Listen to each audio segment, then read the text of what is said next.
see. Receiving your content. Yes, I am live. Let's see who's first through the gate today. Will it be JJ Superstar? It's usually either JJ or Missy. Missy's first through the gate. How you doing, Missy? Missy, aka PSL. I'm wondering what the PSL stands for, Missy. Enlighten me as to what that stands for. JJ Superstar. Andres, how are you? Hello, Anna. Tiffany says hello. Please say hello to Tiffany for me. Okay, you almost made it there, JJ. You were so close. You were so close. I should start giving a prize to the first person in the chat. A few things to talk about tonight, everybody. I'm just going to grab myself something to drink real quick. Pumpkin spice latte. There we go. Okay. Okay, see, how you doing, babe? I'll be right back. Okay. Probably should have gotten this first.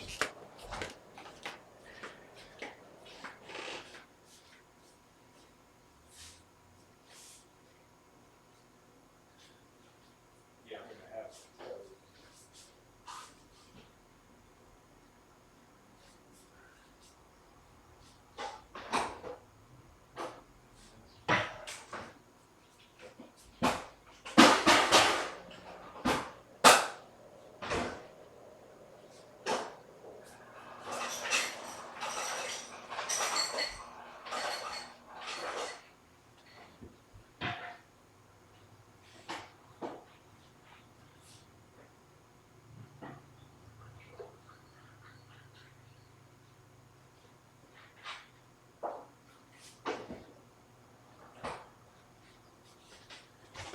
All right, get myself a little something to drink here. And good evening, everybody. All right, back in the saddle. You know, the Rancho's getting some hardware these days. Thank you, Charles. How are you tonight? Is it buffering? Let me see if it's buffering here. Hello, Kevin Chambers. Yeah, I don't know. It says it's okay. Just refresh your, hit your refresh button. F5, let me see what I got here. Should be okay. Yeah, it looks all right on my end here. Doesn't look like it's buffering. Just hit your refresh button. Julie Army Mom, how you doing, honey? I am doing very well. Hello, Greg. How are you tonight? Greg Travels, Jackie Blue. Ooh, Jackie Blue. Do do do. I didn't have the pork chops tonight. Mike, oh, you're sweet. You're sweet, Tammy. Hello, Olivia. How are you? Hello, Paul Dub. Good evening, spirits. I hope that you are well. And yeah, it is Monday night. Hello, Kim C. Hello, Johnny West and Mr. Z. How you doing, Mr. Z? I'll never do it as well as Mr. Z. Does it? I don't know. I can't answer that, bro. Nice to see you. Welcome into the chat tonight. I'm just having a little bit of soda. I don't drink on Monday nights, so that's not to say I might not have a beer later. What's for dinner for me? It was just salad and my ramen noodles tonight. My standard Rancho dinner. I'll probably cook one night this week in knockouts. I'll probably do a little outdoor cooking myself. That looked like a little bit of fun. I'll use my gas stove there. Yeah, the Rancho is getting some hard use right now. Here, you know, it's in full swing. You know, we got the Shine Shack, has never been utilized as much as it is now. I guess people have stayed there about 3 times. Maybe 3 nights of the year, so it's really getting a hard workout now. Still dealing with the puppy tonight. Johnny West in the house. There we go. Yes, the great Johnny West is in residence and in the house. So, yeah, it's been interesting to deal with a long-term tenant here, but I have to say, by and large, so far it's been a very good experience. Hop Frog, how are you? Nice to see you, the great creative genius Hop Frog. Very nice to see you, Hop Frog. I hope you and Mrs. Hop Frog are doing well. Well, I'm getting a little nervous.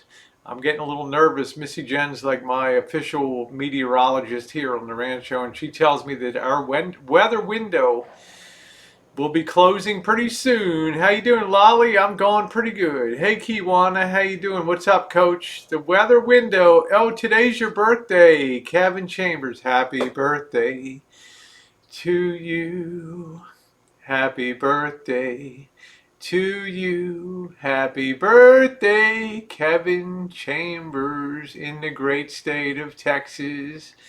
Happy birthday to you. Celeste, how you doing, sweetheart? Left a thumbs up. Thank you very much, honey. Nice to see you. The Southern Belle, Celeste herself, is in the chat. Gonna get cold here again on Wednesday. We have a wind event coming. We may actually lose, I don't know if our area will, but some traditional burn areas of the city may lose their power. Are you regretting your generous gift of helping Marshall with his beat Lisa Marie? Not at all. I'm having the time of my life doing that. And we'll tear into that a little bit tonight. We'll tear into it from the logistics point of view. Yeah, Kevin, I'm really happy today is your birthday.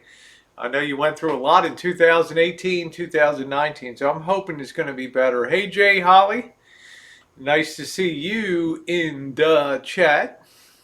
Nice to see Jay Holly in the chat. We're having Thanksgiving this week. Wednesdays are so busy with family, but come on, Celeste. I know you're going to be hitting those holiday sales. Shayna Irish, thank you. Thank you. Says Rosie, you're a sweetheart. Thank you very much. OKC says we had a shooting today at Walmart. People have went nuts. I don't know. Were people had a fight over the avocados or what? Hey, Linnell, how are you? I could talk all night about Walmart and my experiences in Walmart back there. Thank you, Kevin. Don't really look like you're having a time of your life. You seem depressed. I'm always one speed in life, Kitten Cat. It really is hard to pull me out of my groove. Spirits are good. It's holiday time. My favorite, very, very favorite time of the year is the period between Christmas and Thanksgiving. That time period in there. Good guy with a gun shut that down through OKC. Probably a fight over a parking spot. How's the chair stain coming along? It's still there. It's not going to remove itself. I'm sorry to hear about the shooting tonight. That sucks, shootings and things like that. It just seems to be a fact of life. Greg, I'm sorry I missed your question. Let me scroll up. Greg Stout, cool catch you live. Best from this Scotsman in Ontario. I love the Scotsmen. They're always cool. The toughest men on planet Earth are the Scots. Let me see Greg's question. Scrolling. Keep that, what do you call it? That cursor rolling. Greg, I do not see your question on here. I probably went off of my screen. Message retracted. There's you mad, bro. Let's see. Keep those screws turning in any kind of weather. Yeah, I missed your question, Greg. How you doing, Mouse Toes? An ex-boyfriend I caught former girl with a new guy. Oh man, that'll do it. A crime of passion. We'll do a crime of passion. Yes, it will. Carlos Martinez on the run from YouTube. Rosie, you haven't seen all the videos of those bashing guys. No, I haven't. I didn't go to his hangouts for about a year or so. Rawhide, really sad. I think it was a love triangle. 2 men and 1 woman died. Prayers for their kids. They have, well, that's terrible. What's up, Carlos? How you doing? Carlos. Sandy Callie, how you doing, sweetie? The pride of Texas. Texas is so well represented in my chats. You know, Texas may be not my number one, may be my number one state there. So, you know, I got a lot of people from Texas. A country in Texas is making the county a sanctuary, not for criminals, but for guns. Wow. Wow. Hey, Suvu, Sweevu, how are you? Everything good to see you on live stream. Have a good time to all. We love us some Rosie. Well, Rosie loves you too for many, many years. I subbed to your other channel, Rosie. Thanks, Kiwana. You sure you can stand it? Poor Kiwana, you know. What did I stumble with? I'm just a good cook, you know. Why do I watch this? What is it about? I'm Kiwana's break from her everyday cool life of cooking and everything like that. Hey, Brooke, how are you? Let's see. Are you worried about the amount of weight you're adding to the rear with his poor saggy suspension? Seems like a recipe for disaster. Well, I'll tell you this, Greg. The jungle room bed that was removed was about a 75-pound bed. Yeah, we need more Space Girl. We'll probably do that tomorrow night. I think on Tuesday night's a good night for Space Girl. Oh, Hazel, how you doing, beautiful? I can't hold a candle to you, honey, but thank you. Now, to answer Greg's question, because it's a legitimate question, we have to think about weight distribution. We're putting a water tank in the back of that rig now. You know, Marshall said I wouldn't be surprised if he just doesn't even use that water tank. Okay, so he said if it's installed and it has one drop of water, he'll never fill it more than halfway, number one. And he said if there's a drop of water comes out, he's not going to have water wreck his coach again. And if you saw my video today, it was a nightmare. It was a horror show underneath that refrigerator. But to answer your question, Greg, I think about weight distribution all the time. Okay? I think about the jackknife sofa that was removed. It's a very heavy sofa on the driver's side up front that's now been replaced with probably an equivalent amount of weight in there with the dinette. Okay, and a lot of people still don't understand that the side entrance to the dinette's going to be cut away once it's in place. And okay, the stringers are only used to stabilize it. As far as the rear is concerned, if you look at a coach, if you look at a coach like Gerald's Coach 9500 coming at you, if you look at his coach underneath, you'll see that he has about three more leaf springs than the Lisa Marie has. Now I know I've got a lot of good Mexican help around here, a lot of auto shops and places that can put in a couple extra leaf springs on there, but there's really not much more weight being added to that. So I think it'll be good, Greg. It doesn't scrape bottom or anything, so we'll have to see when the rack is put back on the back and the generator. But I think it's going to be very important to add probably 2 more leaf springs to the rear of the coach, or else to get some air suspension shocks to raise up the level of that a little bit. Let's see. So any other question, Maz? Good evening, Mark Handler. Nice to see you. I was going to suggest some helper springs or new packs. I think that's something that's to be addressed. The electrical distribution panel was ordered a new one. I'm not going to go, I'm not going to work on a 30-year-old panel, okay?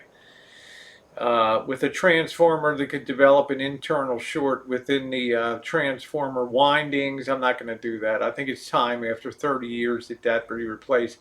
The price of them has come down dramatically, okay? And for you guys that don't know, the electrical system is really the heart of the coach. The central nervous system, hello Nocturnal, and the rig is very under distributed for 2019, 2020. There's only really 2 breakers in it, 2 120-volt breakers, and there's only four active feeds that are being used for 12 volts. The new panel is going to have 12 feeds off of it, so you can run a max air fan. You can run more level checking gauges. You can put you can have a lot of extra things done. Does he already have a bed in the back of the van? Yeah, he had like a fold down seat that was pulled out of a van or something like that, and it was pretty heavy. And he and Mr. X bolted that down through the frame, so that was removed on that. The flooring was stripped out. You guys know we did a lot of work on the flooring. Let's see, did you find water leak that rotted? Music Mom, the problem with the water leak is that the if you guys saw the video, if you saw the it cannot serve as it serves as an inverter for 12 volts, okay, but it's not really an inverter in any other sense. In other words, I can run 12 volt wires to various places in the coach and mount the cigarette or the USB type charging things off of that. No, it's not going to go with an airbag. Yeah, we got 12 taps on that now coming out. So it's they're so cheap now. Why not just get something decent? Okay, all right. So that's my thought on that. If we're talking about. But if you saw my video I put up, it was a shorty. It was about 4 minutes long on rebuilding in place. And rebuilding in place carpentry is a very specialized thing. You know, when you can't remove a refrigerator and it's rotted underneath, you have to frame it in place. So it's kind of challenging. And the amount of rot that I found underneath of that refrigerator was an epic scale of rot. I mean, the stuff was like balsa wood that I pulled out. There was no support, and the refrigerator was actually pitching downward towards the center of the coach. You know, you've seen me with my level. I check everything for level, right? And the thing is pitching down. So instead of draining to the outside, any condensation or moisture was draining underneath of that refrigerator and wreaking havoc on the wood down there.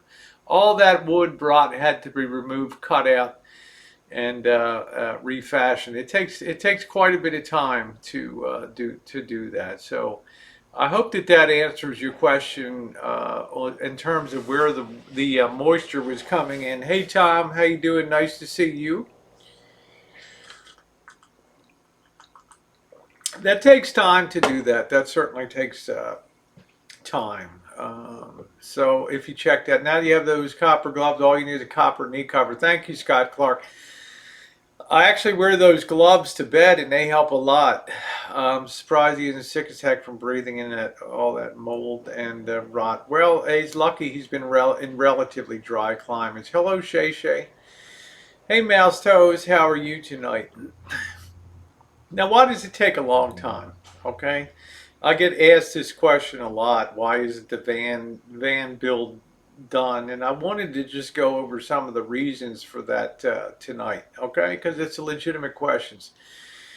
Number one, I've never done a van build out before. Okay, so everything is having to do from scratch on the van build. If I had to do a second van build, it would probably go twice as fast. Hey, JK. I also have virtually no experience with wood to metal construction. Okay, what that means is taking anything that's wood and then affixing it to a metal surface. Okay, all of my traditional carpentry work has been wood on wood and framing. I don't do finished carpentry, fine finished carpentry. I only do framing is my thing. So therefore, how you doing, Cupcake? Okay, take care, Celeste. Nice seeing you, sweetheart. Have a good night. So, you know, it's finding the right screws. You just don't take drywall screws and use them to drill into metal. This thing has very thick metal on this coach, so you have to also think, how long are those screws? Is it going to go through the side of the coach? You know, when I start to do this, why is it not done? The van is getting a complete rebuild. It takes some serious time, Hop Frog. I'm glad that you see that. I'm not a miracle worker. So that's number one. It's wood to metal construction. Demolition was very time consuming. Every one of the 100 screws that was holding down the old Luann flooring, that thin layer of material, every single one of those screws was rusted. Okay, which means all the wood had to be hacked around the screw. Then you had to take a mini vice grip and work out all of those screws. Man, that took a whole day and a half to do that. Over 100 screws. Had to be sanded down, had to be primed, had to build the waterproof generator cover, and have all these things. Take a lot of time to do this stuff. Okay, now, thank you, Brooke. You're real deal sweetheart. Take your time. It's not like he's paying you. Lucky at letting me use your place. Yeah, I don't mind. The Rancho was built to be used. We've had a lot of guests over, enjoy the accommodations here on the Rancho. Okay, so number one is that it is new for me to do all this stuff. Okay, number two, even though I had my own motor coaches and I did a lot of restoration work. Number two, I'm 61 years old. I know, I'm going to pull the age card. I'm going to pull the age card. After about 5 hours, I'm done for the day, man. I put the tools down at 4:30, and I'm done for the day. Okay, I'm done. I'm done. D-O-D-U-N-E, done. I'm done for the day. Okay, I don't have the stamina to go 8 hours doing that type of activity. You know, as Marshall, how you doing, HX? Is Marshall always, yeah, Grandma Rosie, that's right, exactly. Hey, Mikey. As Marshall always says, the old war horse from Baltimore was pulled out of retirement for one more big job here, and that's true. You know, yeah, I do pretty good for an old bat. You know, I get around pretty good. Kawana's laughing, you know. Let me tell you, when all y'all are younger than me, you know, when y'all get to my age, see how you feel when your knees crawling around under a rotten refrigerator and humping around big frames and things. It's you know, it's not what you visualize your retirement. You know, a year ago, watched the remodel bathroom and you both of those down to the bones, and that made it a lot better. Thank you very much, Hot Frog. I appreciate it. I love you and Mrs. Hot Frog. Okay. When you visualize Rosie's retirement, you saw her slow motion bouncing along the beach, you know, boobs flying, sunshine, having the time of my life. And here I am. Did you find any snacks under the fridge? No. Ms. Rosie, do you regret taking on this project? Would you offer again? I would take on the project probably again. Yeah. Yeah. I'm just hoping nobody, thank you, Cupcake. Quality work take. I'm just hoping nobody else contacts me. Hey, I'm coming to the Rancho for a build. You want to see me pop my wig? Oh man, so yeah, there we go. You're 61, better shape and more capable than a 37-year-old man who breathes heavily just walking and eating. There's Rosie Speed. Thank you, HX. There's Rosie Speed and then there's Marshall Speed. Okay, they're two different speeds. Okay, I'm like a get up and go. I don't take a lot of breaks. I just keep going. I didn't really find anything except a lot of rotten, distressingly rotten wood. Yeah, there you go, Cupcake. That fridge was basically sitting on a toothpick when it was all said and done. Okay, one side of that was totally gone, and the other side was stressed on that. Okay, so you know, my first order of business, I had to take time to prop up the fridge so I could cut away the rotten wood. You know, it's, yeah, turtle and rabbit. Yeah, what's up, Fundy? How you doing tonight? Yeah, so, you know, that's number two. I'm not as young as I used to be, and I don't have the strength of a guy being out there to do hefting those tools around and, you know, running the sawzall and all. It takes a little bit of strength. Yeah, starting early helps too, yes. yeah, starting early. It just seems to take us a long time to get started in the day to get going on the project. You know, so that's the same problem I ran into with building the generator box. People were like, "Yeah, I could have knocked that out in an hour." Well, yeah, you could have if you had an hour.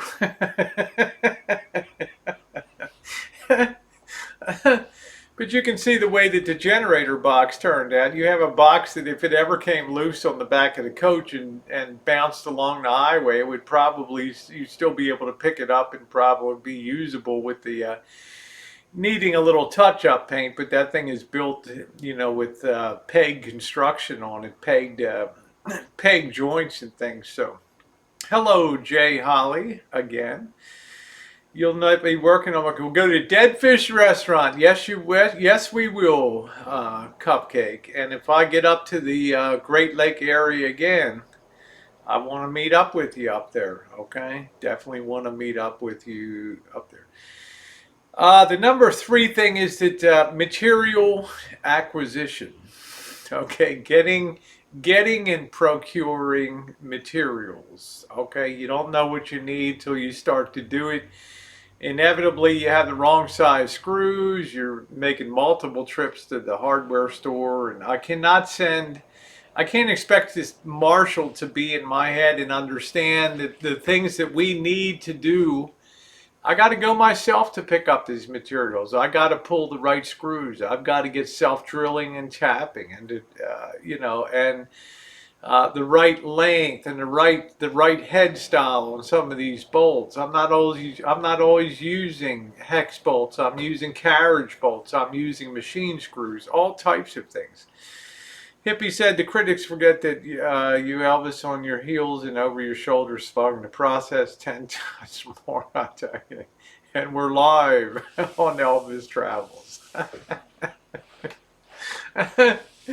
Oh, I just have to laugh, you know. We're live. We're live. We're live. I will say some hot pink tools. There you go, Judy. I will say that Marshall's a very eager learner. He wants to understand why I do the things that I do. Some people will say, Rosie, you have no idea what you're doing on the van build. And I just say the proof of the pudding is in the eating. Just see how it all comes together at the end of it. Well, you know, funny, yeah, I have to go down. I have to eyeball the screws. I have to look at them. I reserve the right to change my mind when I'm standing at the hardware aisle, and I say, oh, I might try this new type of variety of screw that they have. I couldn't ask Marshall to find that. I have to redo all the cabinetry there, Miss Kitty. It's a disaster. Thank you, JK. I appreciate that. That means a lot to me coming from you. A carpenter and renovation guy like you, that means a lot to me. Thank you, JK. So that's number 3 is material acquisition. Number 4 is a big one. There's other things going on here on the Rancho. I got Missy Jen, you know. I have to make sure that she has attention. I have to make sure that she knows that I know her birthday's coming up. Okay, and I've got to sit down with her and talk about, well, what'd you like for your birthday, honey? In other words, I gotta make her know that no matter what I'm doing out on the van, that she's still a priority in my life and always will be as long as she's here on the Rancho. So her birthday's coming up, and I'm also trying to spend time with her. I've got bills to pay. I have other things going on in life. Things, you know, there's a lot of stuff getting ready for Thanksgiving. Most of the things you say, especially when he doesn't listen, just respond. So you think so. Proof is when you see the taillights of the Lisa Ray pulling out of the Rancho. Got to show the caring. Yeah, I've got to. Missy Jen is a really important person for many years in my life here. And, but Missy Jen is the kind of person that will she won't say anything. Yeah, once a week she'll give that look like, okay, That's enough slop around the Rancho. It's cleanup time, and then we just drop everything and we dedicate time to just get everything in place. But she shouldn't have to say, hey, I'm here too and I matter. I have to think about the way Missy Jen is and easygoing, and I have to just think I got to pay attention to Missy Jen too. Yeah, thank you, hippie. So she's always in my mind with Christmas and the holidays and her birthday. I've always tried to make every birthday special for her and every Christmas special for her. As I told you, the first year she came to the Rancho, I always put a Christmas tree back in the corner back here. And I finished putting up the lights and started putting the decorations on. And she came around the corner from the kitchen and she started crying. She said, I never really had a real Christmas tree before. You know, that really touched my heart, you know. That you miss. We'll be back on the Dollar Tree stuff, Cupcake. We'll be back. Once we cut into the mode when the rainy season comes, that's going to be more time for doing it. Whiskey, oh gee, you know, Whiskey, I got to talk to you, my friend. You guys know the way I feel about Whiskey OG. I'm seeing Whiskey OG in the chat here. Now, Whiskey and I are kind of like sort of estranged lovers on YouTube. All right, like, you know, I've always had a thing for Whiskey OG, right? As all the ladies do. Okay, I mean, he's a good-looking guy. He's, you know, he has epic talent on a gigantic scale here on the Boyd. But you know, I felt like kind of Whiskey's pulling away from the Boyd a little bit until until I was laying in bed the other night, and finally Whiskey did another hangout, and Whiskey is on there, and he's yelling about content. He's F-bombing, he's MF-bombing, he's on there talking about, I'm tired of all the drama and all the toing and froing and back and forth, and I thought to myself, I'm in bed, and it's almost an orgasmic it's almost an orgasmic moment when I hear Whiskey going off the rails, man. And I thought to myself, man, Rosie, Daddy is home, and I was so happy to see Whiskey around. He puts the biggest smile on my face and so many people's faces, and you know, Whiskey's got a life though. And I don't mind saying it, Whiskey's had some changes in his private life to deal with. He's basically scaled down to a RV. It seems to be meticulously maintained. But it's a real transitional process. You know, when you've had married life and now you're back in the bachelor life, you have to integrate your work world. And you know, Whiskey, I think about you a lot. And I think about the quality individual that you are. And I just wanted to just step out of the chat in a minute to just tell you, you know, I think about you a lot, and I wish you all the best. You're a super cool guy. You're the ultimate California dude within this community. So I hope that you get in there with a smile on your face and doing the thing, crack a couple Rockies and chill out. Hey JT, what's going on? Nice to see you, JT, in the chat. Yeah, Mouse Toast, he nailed a lot of people's frustrations. I think here is like, man, he clicks on and he wants to see content. You know, he wants to see whether you're doing underwater basket weaving. I'm sounding like a country song, I know. You know, he's like, I'll watch underwater basket weaving. I don't care, you know. I'll watch reruns of the 1972 Mark Twain Festival in Hannibal, Missouri. Yeah, he's got a great table install vid. He really helped Marshall out. He took time to create a video to show his pocket supports for the table and all. That's the kind of guy he is, you know. So I feel like when he's not in the community, as my friend MX, a Tribe Called Cookies, used to say, when somebody's not around on the Boyd, the matrix is disturbed, right? The matrix is disturbed.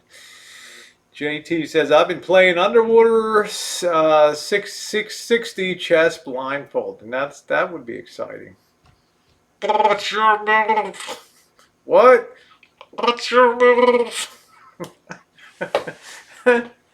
I'll pop on my Dorito bikini, JT. I'll take the other side of the. I'll take the other side of that. So anyway, I just think.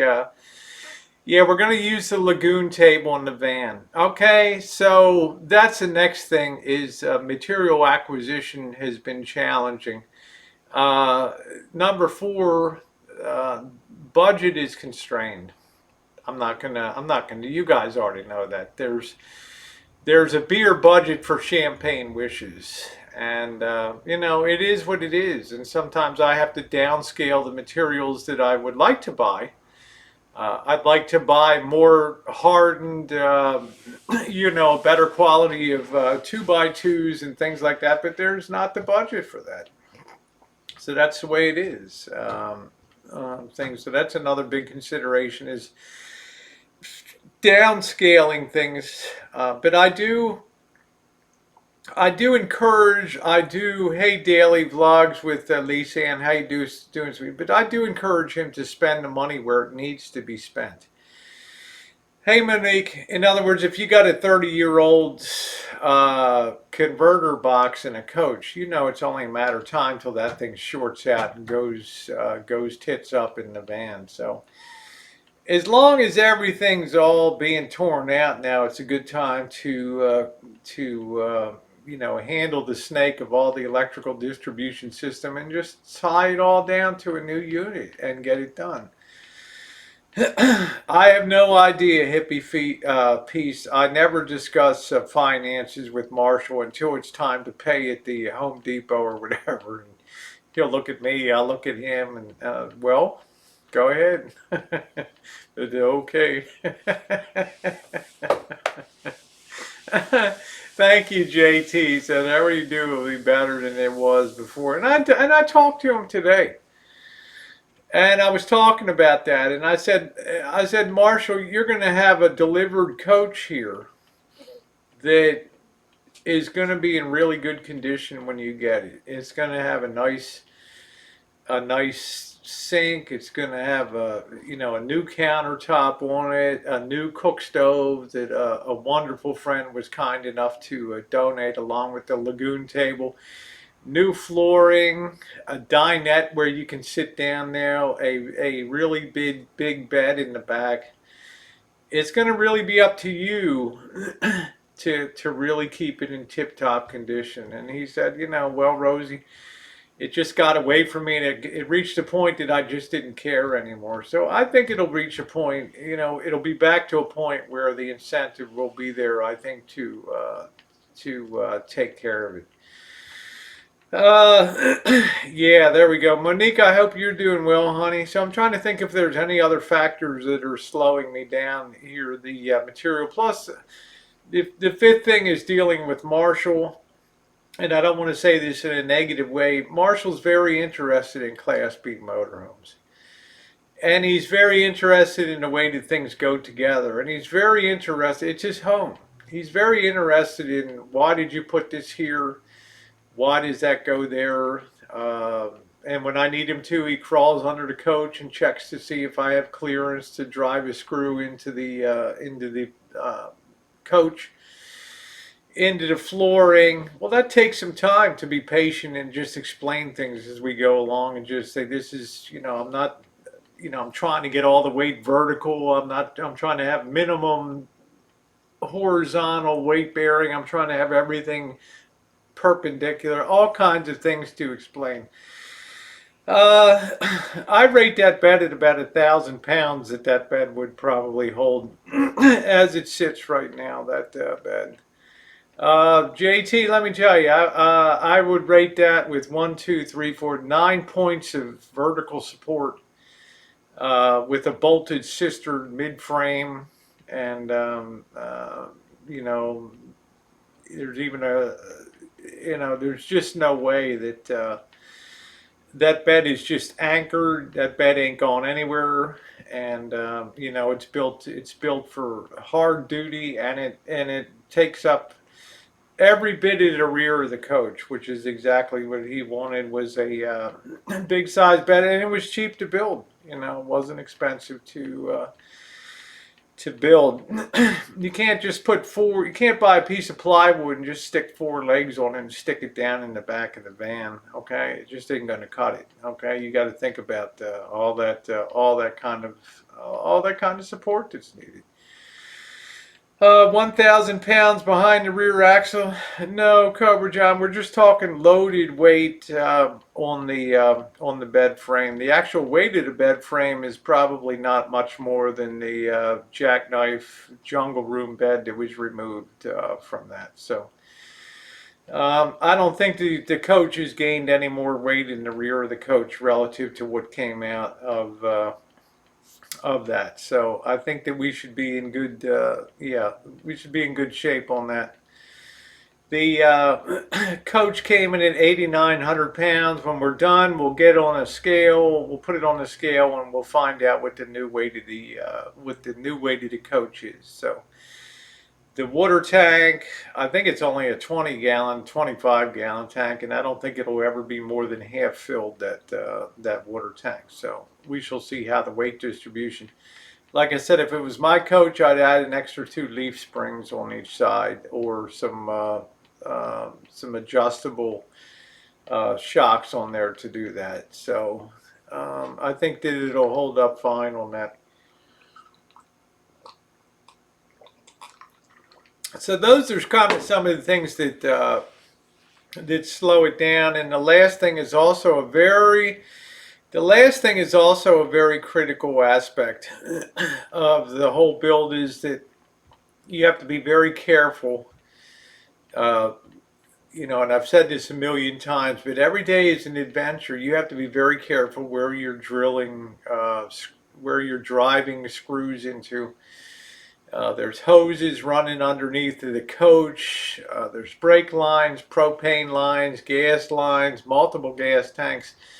All that stuff slows you down dramatically when you've got to understand where everything is. I don't have x-ray vision to be above the floor, so we have to measure from the side of the coach in and front to back so that we know if it's clear. Yeah, Fundy says, I think the rear... let's see. I really think the water tank is sketchy. Can you modify something to make a new tank on the cheap? I don't think so, Fundy. You know, just get a new 20-gallon tank. They're cheap. You know, they're just molded styrene and stuff. They're not that expensive. With those carriage bolts, it looks super strong. Yeah, those hex bolts will give a lot of carrying weight on that coach, so that should be good to go on there. So, like I say, the weight of the frame is about equivalent to the weight that came out with the jackknife seat that got taken out of it. That was a very heavy seat that came out of that coach. Hey Jay, Holly, how are you? So those are the kind of things that slow it down, just in case people are wondering. But we're also coming up on holiday time, and as you guys know, we like to do the holidays here with the trees and the lights and make things festive, and that takes some time. Takes some time too to have a good time. Yeah, I would not have just used drywall screws to put that frame together. You need something much more substantial for the weight loading. Carriage bolts are great. Yeah, you can retighten them, and I used hex bolts for that for the most part. And I wanted to put that frame into one piece, but you could not manipulate it in the entrance to sit it down. So I had to split it and sister it. If I didn't hear you, I'm going to be out of town, Johnny West, for Thanksgiving. 100 miles, yeah, 100 miles on there. So, you know, it should be it should be good. The hard work has been done. The demolition work, the rust, you know, taking care of the rust and sanding down the floor, The demolition was horrendous. Every screw that was removed, like I told you guys, from the floor, every screw was rusted to the nth degree. It had to be removed with mini vice grips on the screw heads. It was a nightmare. It was a nightmare to do all that kind of work. Um, Frames are built. Now it'll just be a case of paneling and electrical and all that, fixing the panels and making it look nice for 99 cents.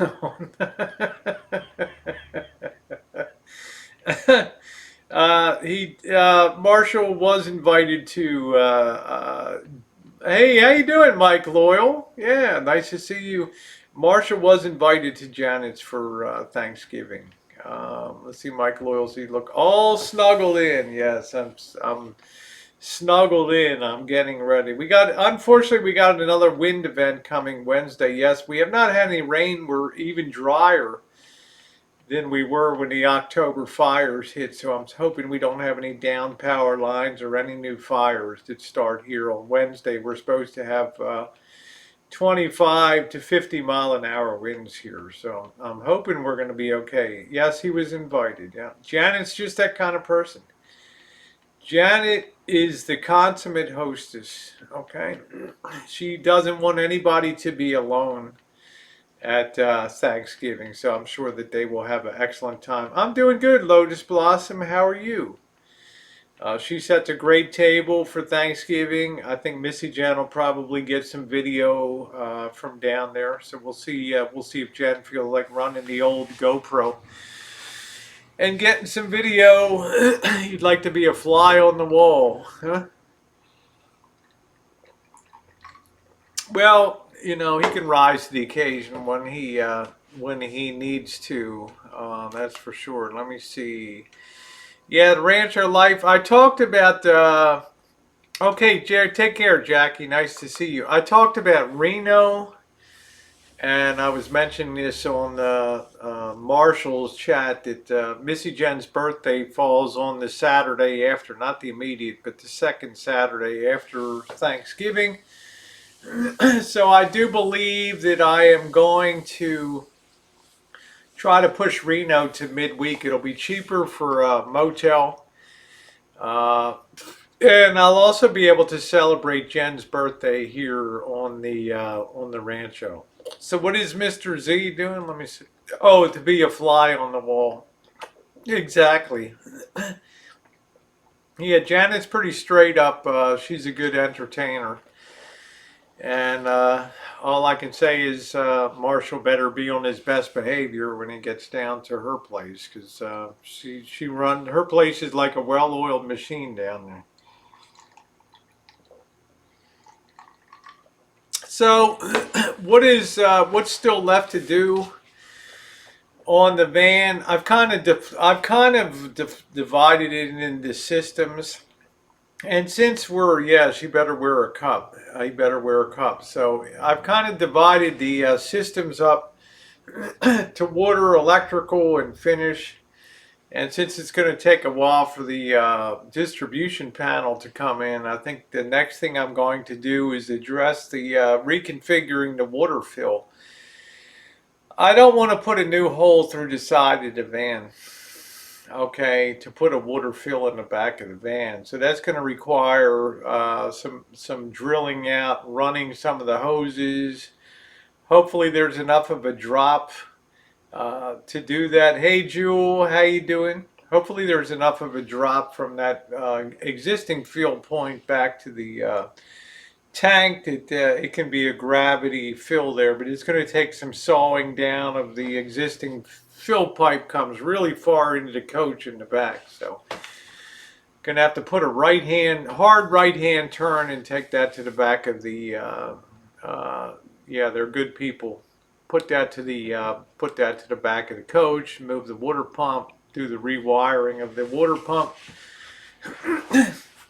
If it was my coach, I would get the sensors on the water level working again, but Marshall doesn't seem too concerned. You can actually just look at the level. I guess if I was to put a little sight window in the back, if you open the doors at the back. You can just look in through the finished panel and see the level of the water tank in there. So I don't think that that's going to be a very big deal to give him the mismanner's pill for start. They got along very well here when we had the fishing fun. So yeah, Dave and Janet are very good people. So we'll see what happens with that on there. So yep, the water system, then the electrical. It'd be nice if Marshall brings something. I think he's already planning on taking something fun. He already asked me what he should take down there. He'll be taking something down there. He won't be kung so, as they say in Chinese, empty-handed. He'll be taking something down there for sure. All right, let me see if this laundry's done. Give me a minute.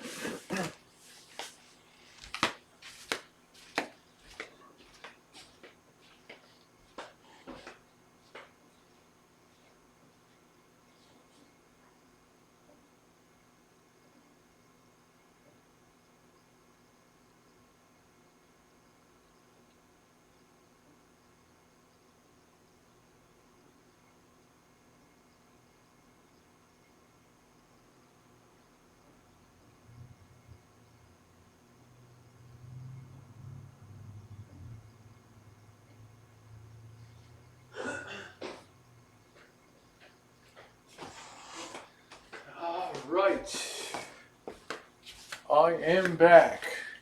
Monday's laundry day. I'm wearing a suit, and well, if he's dressed up, that would be good. They'll tell you, haven't you heard Fundy? Haven't you heard Fundy? I'm turning into Marshall, right? I eat the same way with my mouth open. My shirt's got stains on it now. The whole deal on there. So that's kind of funny. I have to also address this too. Life on the Rancho, I've talked about that. We have a strong separation here. What happens inside of this building here? We have multiple buildings on the property. What happens inside of this building is really Missy Jen's.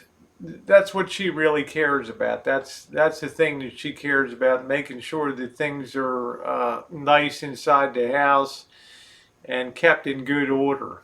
Okay, that's what she really cares about.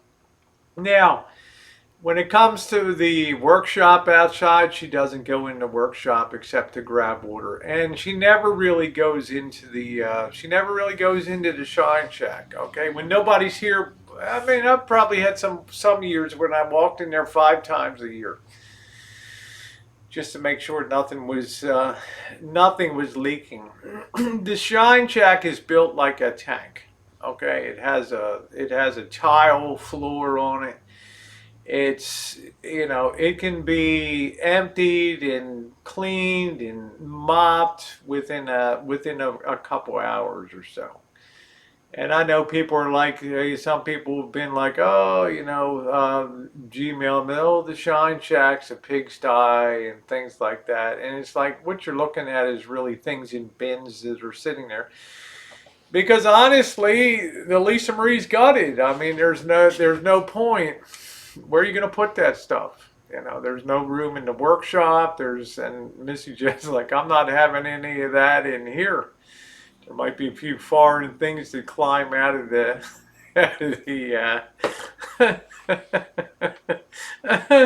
a few things that might crawl out of the bin. Those tiles ain't gonna break, honey.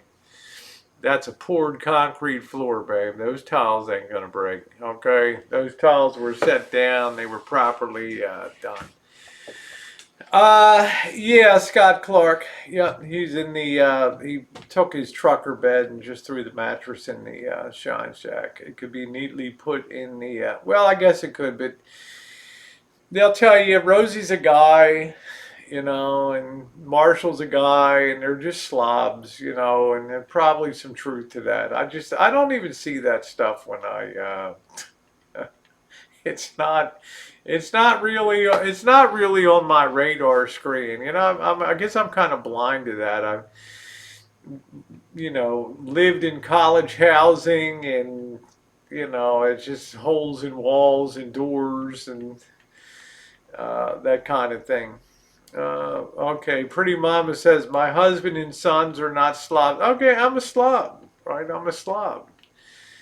You know, if I use the front bedroom for my clothing and drawers are open and there's stuff laying on the bed, Fundy is fine. I don't care, Fundy. I got a thick skin.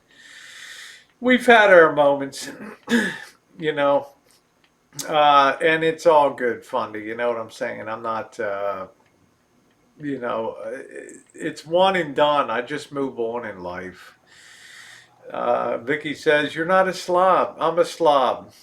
I'm a slob. If I could walk this camera into that room right now, I mean, should I go in there and take a picture of that? Do you want to see a picture of what, you want to see a picture of what the front bedroom looks like right now? It's a mess. Okay. Terry says my hubby does all the housework here because I can't. That's cool, Terry. I mean, that's a marriage, right? That's a marriage. That's the way it should be. So it's probably more my fault if things look sloppy. I could have things in military positions. I care about if pans are clean. And I'm going to be honest, the first night that a dish was done, it was not done to my satisfaction. And, you know, I called Marshall and I said, I need to have this, I need to have dishes clean.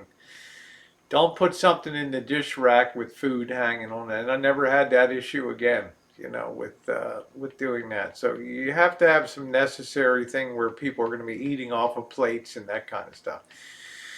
The thing that bugs me is my silverware, my plates, my cups, they're gradually disappearing. At the kitchen. I'm telling Jen the other day, where are all my plates? You know, where are all the plates? My beautiful Dollar Tree plates, where are they all disappearing to? Where are my bowls? Where's my fork? You know, you ever have a favorite fork in your fork drawer, you know, or a favorite spoon that you like to use? Uh, you know, well, I got to be particular too. You know, Fundy Coast, I sat in a restaurant in Hong Kong one time with an Australian guy. Okay, this was a guy that came in for private banking. He flew in a helicopter. He landed on the roof of Exchange Square in Hong Kong, and I'm supposed to take this guy to schmooze him at lunch. And you know, we go to a restaurant in Exchange Square. That's where the stock exchange is in Hong Kong and stuff. And you eat, and you have a view over the exchange floor and all that. And this really fancy dancy restaurant, really top of the line, right? Black tie waiters and vests and the typical Chinese stuff. And I'll never forget, Fundy. They put a little saucer down under this guy's teacup. And this saucer had a little teeny tiny nick out of the corner of that saucer. And that Australian guy took that saucer right in the middle of that crowded restaurant, took that saucer and just smashed it on the table, on the edge of the table. And, you know, the head maitre d', you know, comes, whoa, Semawanti, you know, what's the problem? You know, he's asking the guy what's wrong. And the guy's like, you don't put this kind of service on a table that has chips on it and things like that. Yeah, so that I think that they learned a really, really good lesson. Yeah, Terry, do you have a certain spoon and fork? I do. We have the big forks. We have the little. I like the little forks, right? Not the big ones. I speak a little bit of Cantonese, but not much. Mainly, I speak a lot of Mandarin and a little bit of Cantonese and a little bit of Shanghainese. Chad, just getting off work. Hey, Katie, nice to see you. Yeah, like dishes clean. You shouldn't have a you shouldn't have a restaurant that serves chipped tableware. I'm sorry, it's not good. That's the kind of stuff that can trap food particles and all that. Because this guy made a heck of a scene when and I'll tell you, they scrambled to get him a new setting, and I'll tell you, they thought twice about what went out there. Amy said that's what we're going through now. All my dishes somehow disappearing. Don't know where they're gone. Growing legs. I mean, I'm every day I'm looking in my cabinet and I'm like, where's my cups? I mean, like I can barely get my morning cup of coffee. You know, you got your favorite mug. I want to have some oatmeal. Where's my favorite spoon? You know, where's the butter? Right? When he comes in tonight, where's the cooking oil? Where's the butter? I'm like, you know, you got to stop using the stuff in here when you're cooking. So that was kind of funny. Yeah, so that I'm pretty picky about our Dollar Tree plates have held up very well. So I will say that. My brother had all the cancer removed from his lungs today. Oh, good for you, Super Evil. God bless your brother, okay? Yeah, glasses get carried around, so I don't know what's going on in the shine shack. He's going to have to bring all that crap back. Charged him for breakage. Where's the flour? You know, he came in and asked me for some flour tonight. I said, you're not dipping your hand into it. I already gutted all that flour. And flour ain't cheap. You know, it can be $2.89. Sometimes you get a $1.99 special for a 5-pound decent quality gold medal or Pillsbury. And I'm like, bro, you wrecked my flour. And I said, I don't ever want to see you sticking a hand. And I said, you take a cup and you take some flour out there and use that. So the Rancho has become his favorite. Well, life is comfortable here on the Rancho.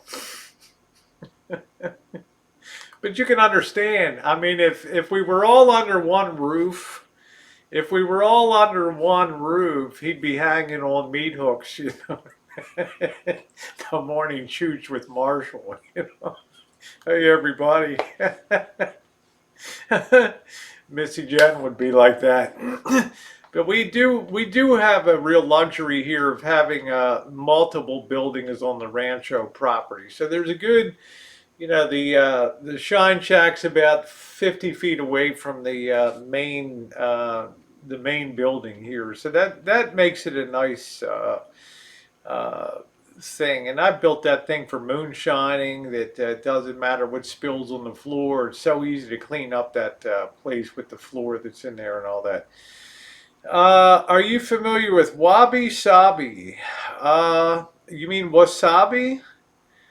Wasabi or wabi sabi? Is that wabi sabi? Is that some variation? Oh, I laughed so hard I cried at your chat last night. Thank you, Judge. I don't know whether to be embarrassed or not. I don't know whether to be embarrassed or not. Some of my chats. Are you talking about wasabi? I'm making pumpkin cinnamon bread tomorrow. Good for you, OKC. I'm making cinnamon raisin bread with a nice glaze on top of that. I'd like to have that on the weekend. I'd like to have something a little special on there. So I'm new here. This closed group. Thank you, Hillary. No, this is not a closed group. Welcome aboard. It's a variety channel with lots of different stuff on it. Hi, Rosie. What's going on? What do you think of Mr. Colin Kaepernick can return to the NFL? Tim Jones, let me tell you, you're the general manager of a football team. And I'm not, you know, if a guy can throw the ball and he can play, good deal. But if a guy's going to be in there and he's going to be the center of attention and everywhere you go, all the media attention is going to be focused on this guy. I don't even like the guy anyway, I'll be honest with you, okay? He started all that crap about kneeling and all that. You know, football, you're paid to run the football, not to make a statement, okay? Would you do that at work? Would you do that type of thing? Would you take a knee? You know, so I'm not going to go down the road, but I will tell you, do you want this guy on your team? Do you want all the reporters in after the game coming to him and talking to him about how did the fans react to you, blah, blah, blah? No way. This guy's a disruptor, okay? This guy's a disruptor. Let's see.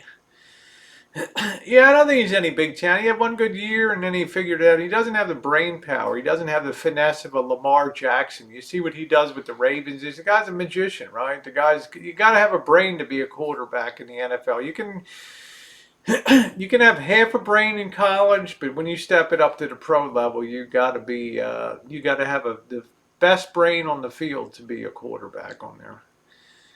Pretty Mama says, Rosie, oh, I'm not sure, Fundy Coast. I have no idea.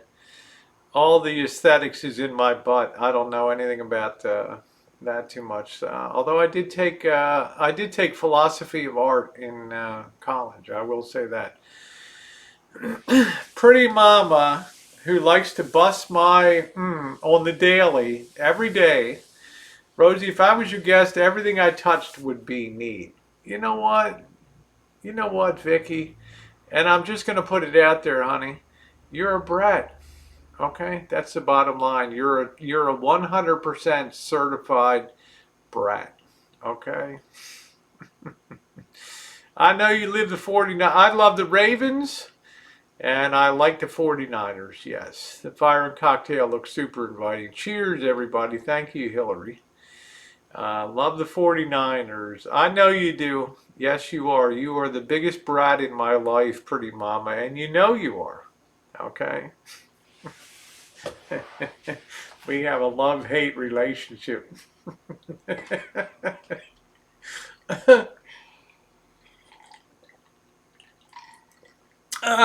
You know, Tom Finland, people always ask, how do we know each other? Rosie, open an outdoor cafe called Trailer Park Cafe. Wouldn't that be cool to set up the back area to have like Class B and Van Wonderland there, Wonderland, and have all the little Class Bs all down, up and down 2 rows, with a little laundry facility, a little hot tub, and a little fire pit, and a patio thing in the middle with a nice cover on it, and everybody's just chilling out on a Friday night. Who wins the Super Bowl? I would say right now the smart money would be starting to stack up on the Ravens right now. Hello, litmus test. Denise Reed said, "Hello, Rosie. Sorry I'm late. I'm watching Fourscore, and I was if only I was 25. Yeah, he's fun, isn't he? Fourscore. So, um, let's see. Fair enough, Tom. I'm not sure if that was addressed to me or him. How I know it's lonely here in Cleveland. Go Browns. The Browns will have their day. They'll have their day." Pretty Mama, you're the biggest brat. You are absolutely hands down the biggest brat in my daily life, and you know you are. We have a love-hate relationship. I'm still waiting for pictures, okay? I'm from California too, Hillary. Have you been to any NFL games in California? I have not. The tickets are expensive. I don't feel like going to see the Raiders play. They're moving on to Vegas. Litmus says, loved your Christmas vid last year. It was done right. Loved it. Thank you. I try to put the one together every year. Litmus test, just put Christmas into the search box. You'll see all of our Christmas videos, the Motorola stereo console. I only really break this thing out once a year to use. So we'll have a lot of stuff. Yes, more love than hate. So. Let's see. Deb said, "Hi Deb, how are you, by the way? Deb the RN, nice to see you. Just watched info on your tubes change between now and January. So glad I'm not a content producer." I'm going to have an important video tomorrow morning on that, Deb. My thoughts on that for tomorrow morning. Okay? And it's an important video tomorrow. All right, North Carolina now, but born and raised in South Carolina. I'm from Baltimore, Hillary.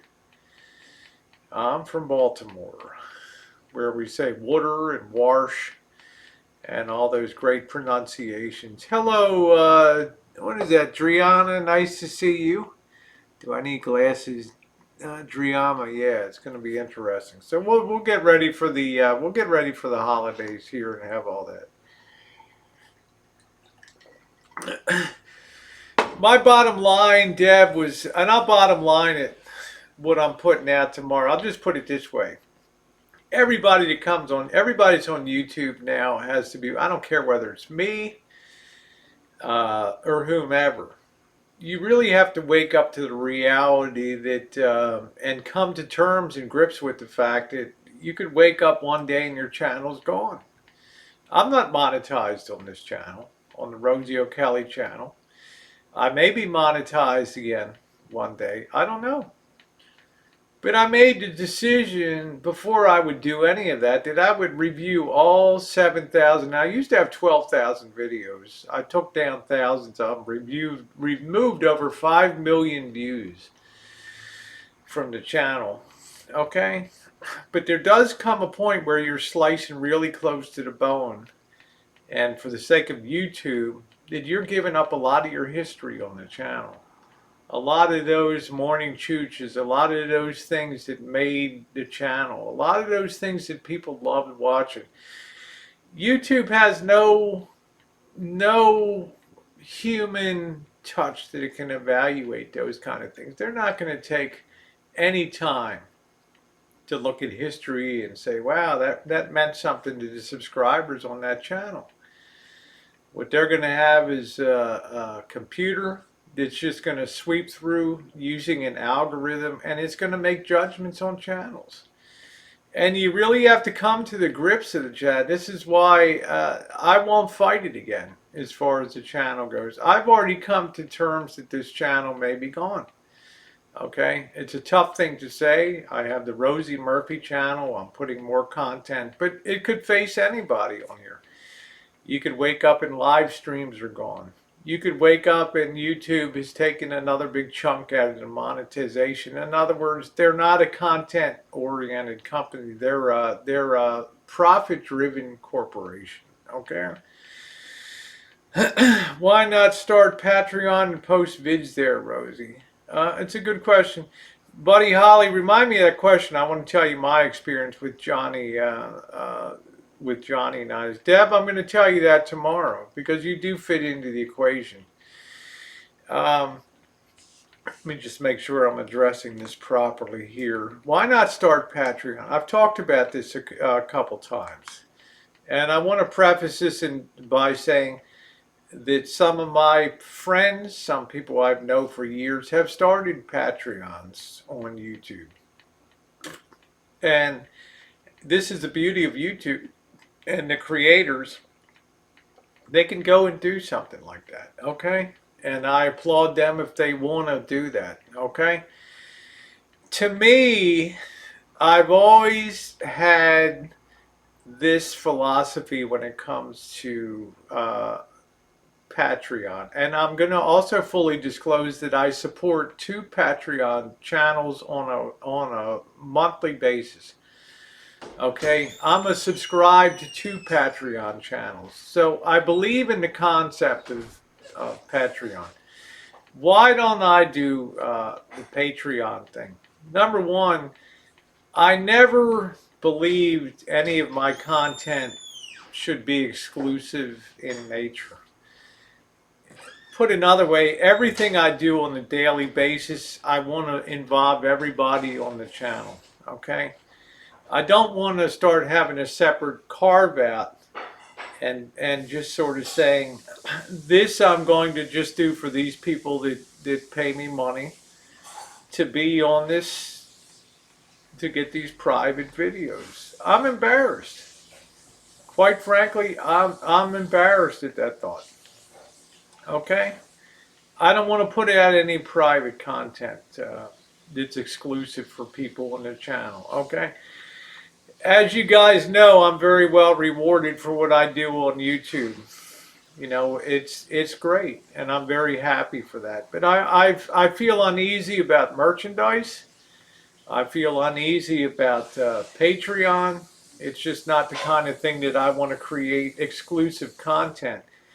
Because then, when you do the Patreon, you're kind of start to reach for, I've got to do something kind of exclusive for these people.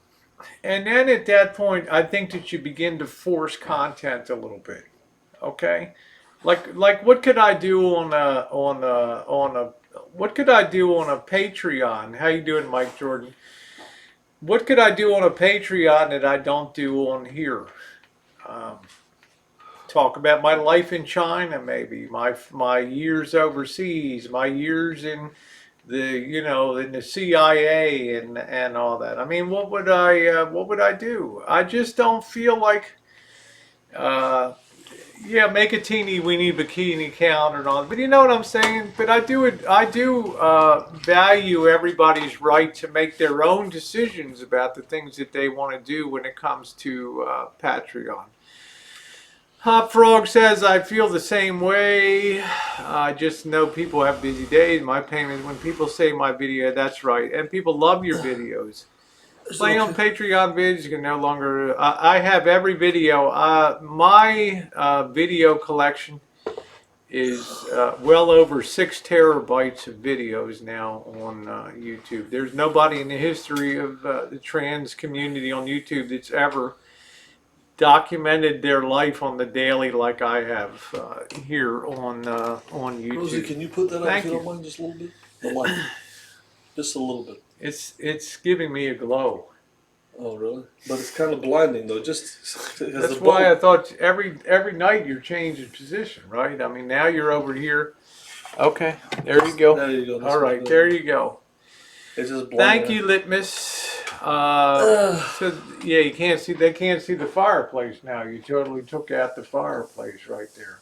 You ruined my scene. Let me ask you something. How do you? I have low night vision. I understand. You like dark places. Yeah, I like places that are lit up like stadiums. Okay? Even when I'm sitting in my van, when I'm outside, and they have the parking lot lights, I have to literally put the blind down. Okay. It's like a blinding thing. I'm very sensitive to light. Rosie's not. I wear my sunglasses at night. She can handle a lot of light. To me, I would have to have some really dark sunglasses because it's literally the bulb is right. I just don't. I have low night vision, so I need things that are brightly lit up. Does that explain about the Patreon without looking like I'm disparaging anybody else that has a Patreon? That's not my intent to do that. Okay. There's a certain amount of exclusivity to that's a nice thing. I tell you, if the channel survives, which is very questionable, because there'll be no coming back from that termination. There'll be no appeal on that. If they take your channel, brother, that's it. That's the end of the line. Let me just finish my thought. Yeah. Okay. Yeah, but if I do manage to get to 30,000 subs, they do have a membership thing that you can have on your chat that people can become members. I don't know, it's like $1 a month or something like that. And then they show up specially on your side chat. And sometimes you can have like a members only chat. It's not private, but it's public. But they're the ones that can converse in the chat and all that. Yeah, I don't know, Deb. I mean, I'd like to hear your feedback on that about Patreon. I just feel like there's nothing exclusive. There's nothing I want to be exclusive about. There's just nothing I would talk to you guys about in private or that I wouldn't do I wouldn't do public. I wouldn't go out and create special content just for you guys. My only goal since 2013 was to follow YouTube's only tagline, which was broadcast your life, and that's exactly what I have done. Yeah, there goes my ambiance. I was hearing what you were saying about Patreon, and I kind of agree with you because say if you do have a Patreon account, sometimes you feel lethargic. You don't want to go out and make content. You don't want to do a 5-hour chooch or do a 3-hour. Yeah, Mike Jordan said. In other words, I will say hello. You would feel obligated to these people who are paying to see. They would expect something of you, and then you might not be in the mood, or you might not. I might feel like I have to force content to like. to exactly. It You wouldn't know. come organically It or wouldn't naturally. You yeah, would have yeah. to. It would feel like a job. Then. Yeah, It would feel like a well, job. Than no, just I mean your actually first part, it wouldn't come organically. It wouldn't just come out of the flow of the daily. Would it feel like a job? Like a real job? No, I've never worked a day on YouTube. I mean, I've enjoyed Okay. every single thing that I've ever done I on mean Patreon. I'm saying, would Patreon feel like a job? yeah. If you had Patreon and people were paying you, would it feel like it's a job Thank you, that you have Deb. to provide something for people to pay you? Like Well, a I'm just saying, I want to choose my words carefully because I know that there's other people that have begun Patreons in the community. And I, in no way, shape, or form, want to disparage their efforts. Okay, I right, believe in that creative freedom that YouTube gives you to employ these various tools on your channel. right. Okay, but for Rosie O'Kelly, it's just not the right choice to. It's just not the right choice Like to what make. if you made Rosie O'Kelly T-shirts and say you made 500, but you got 1,000 on order? Marshall, put your chair Okay. over here, would you? Sure. I'm losing my ambience. I'll Sure. shift over this way. Okay. So, okay, thank No, you. what I'm saying is that I think you got to move the camera a little bit, right? Well, you're just okay, just you know. this way. There you go. Okay, Okay. you're in the frame now. So no, what I'm saying is that if you made 500 Rosie shirts and people ordered 1,000, then you would feel obligated that you have to make the other 500 because people ordered them. It's kind of like Patreon, right? Like you, if people are paying you for something, then you're obligated to deliver that product, that entertainment, right? Wouldn't it feel like it's like right now with YouTube we're not obligated. We just kind of do it what we feel like it's natural, organic. You know, like Right. I like cooking. I had fun cooking. Right. Would it? What would the feeling be like with? Look, I'll be honest.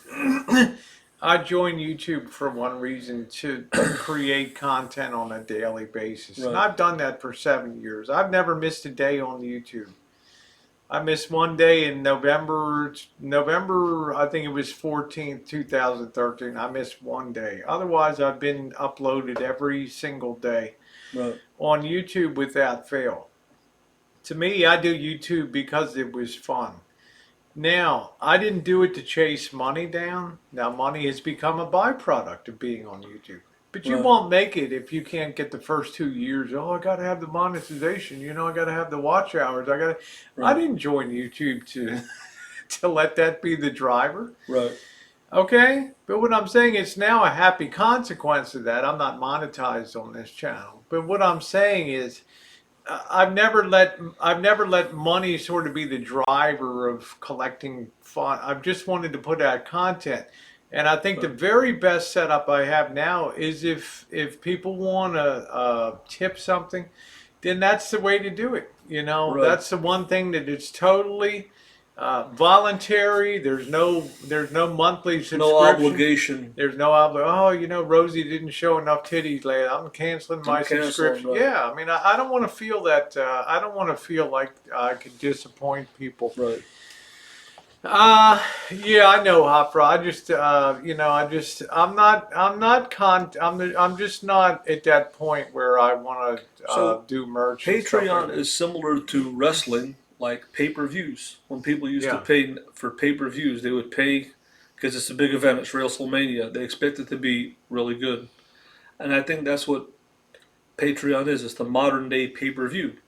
People are paying to see something that they believe that they should get paid for. Yeah, Amy, just watch my morning video tomorrow. I think that you like to feel that you're free. Right, you like to feel. Well, that I you're like not to feel like obligated to the best word you used was organic. right, Like natural. Right. I mean, I don't have to sit there and think, well, it's every Friday or whatever, and I have to do something for just a select group of people. Right. Well, I got to pull a rabbit out of my butt. I got to do something. You might not feel like doing. Yeah, I might not feel. Well, it's not just that. It's Right. like, what am I gonna do for them? And I don't want people to feel like they're not. I don't want to have classes of people within my chat. Right. Now, I did mention at the 30,000 level, you do have a chance to have what are called super members on your chat. But everybody else sees the chat too that's on there, but it's just maybe an hour or so that's just dedicated to just super members, and they're the ones that can chat. Yeah. Yeah. Thank you, Jennifer. Says I watch you because your positive energy always brushes off on me. Thank you. Amy, do your thing, honey. You cannot live in the shadow of fear on YouTube, okay? You really cannot do that. You're a persona. You don't need specific content. Thank you. Thank you, Stu. I've just never deviated from my motto of just share my daily life with people and see what's going on, whether it's travels or whatever we're doing. Now I'm locked in. I've got Marshall here. We're doing the van build. That's the dominating topic. I mean, it's big doings. I mean, people are talking about that at the other van build now. What's going on up here? There's just as many people interested in what's going on up here as that there are down there. I mean, this is a significant member of the community with a Class B camper van, and it, like it or not, it draws a lot of attention. What's going on? So, yeah, Amy, do your thing, honey. Create your content and do it. Johnny Wad, what's going on?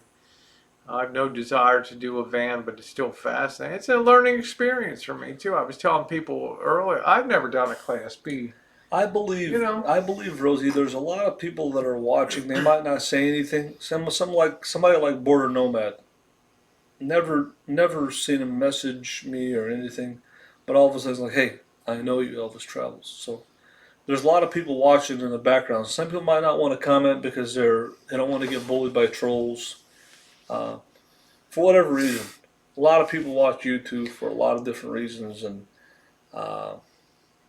so I just think that I think Rosie's. I understand where you're coming from. When I understand, I've always been laser focused on my, I and understand. I just think it's too tempting on YouTube to. In my mind, it's too tempting sometimes, especially when you get a little bit of when people know you a little bit and you start to be known in chats and your circle grows and your subscriber base grows, and then you travel and people recognize you on the road and want to meet you. That's a very big responsibility that you owe people. Yeah. And I've always believed that the temptation is great. And it's very easy to slide into this chat that maybe you start to pursue the money, and you start to lose your original objective of what you wanted to do. And I've always been afraid that, that wouldn't be me. That wouldn't be me to be the kind of person that, is pounding on people to do this or to do that. I have this is not monetized. I still do a lot of content. I remember you telling me when my channel got demonetized, hey man, put it up on the Murphy channel, and it's just like, no, I just want to keep doing what I'm doing. Tim Jones says, Marshall and Rosie, if YouTube shuts down tomorrow, what would you do for the future? Probably what I would be doing today. I'd probably seek out an alternate platform. I would probably go onto Daily Motion or something like that.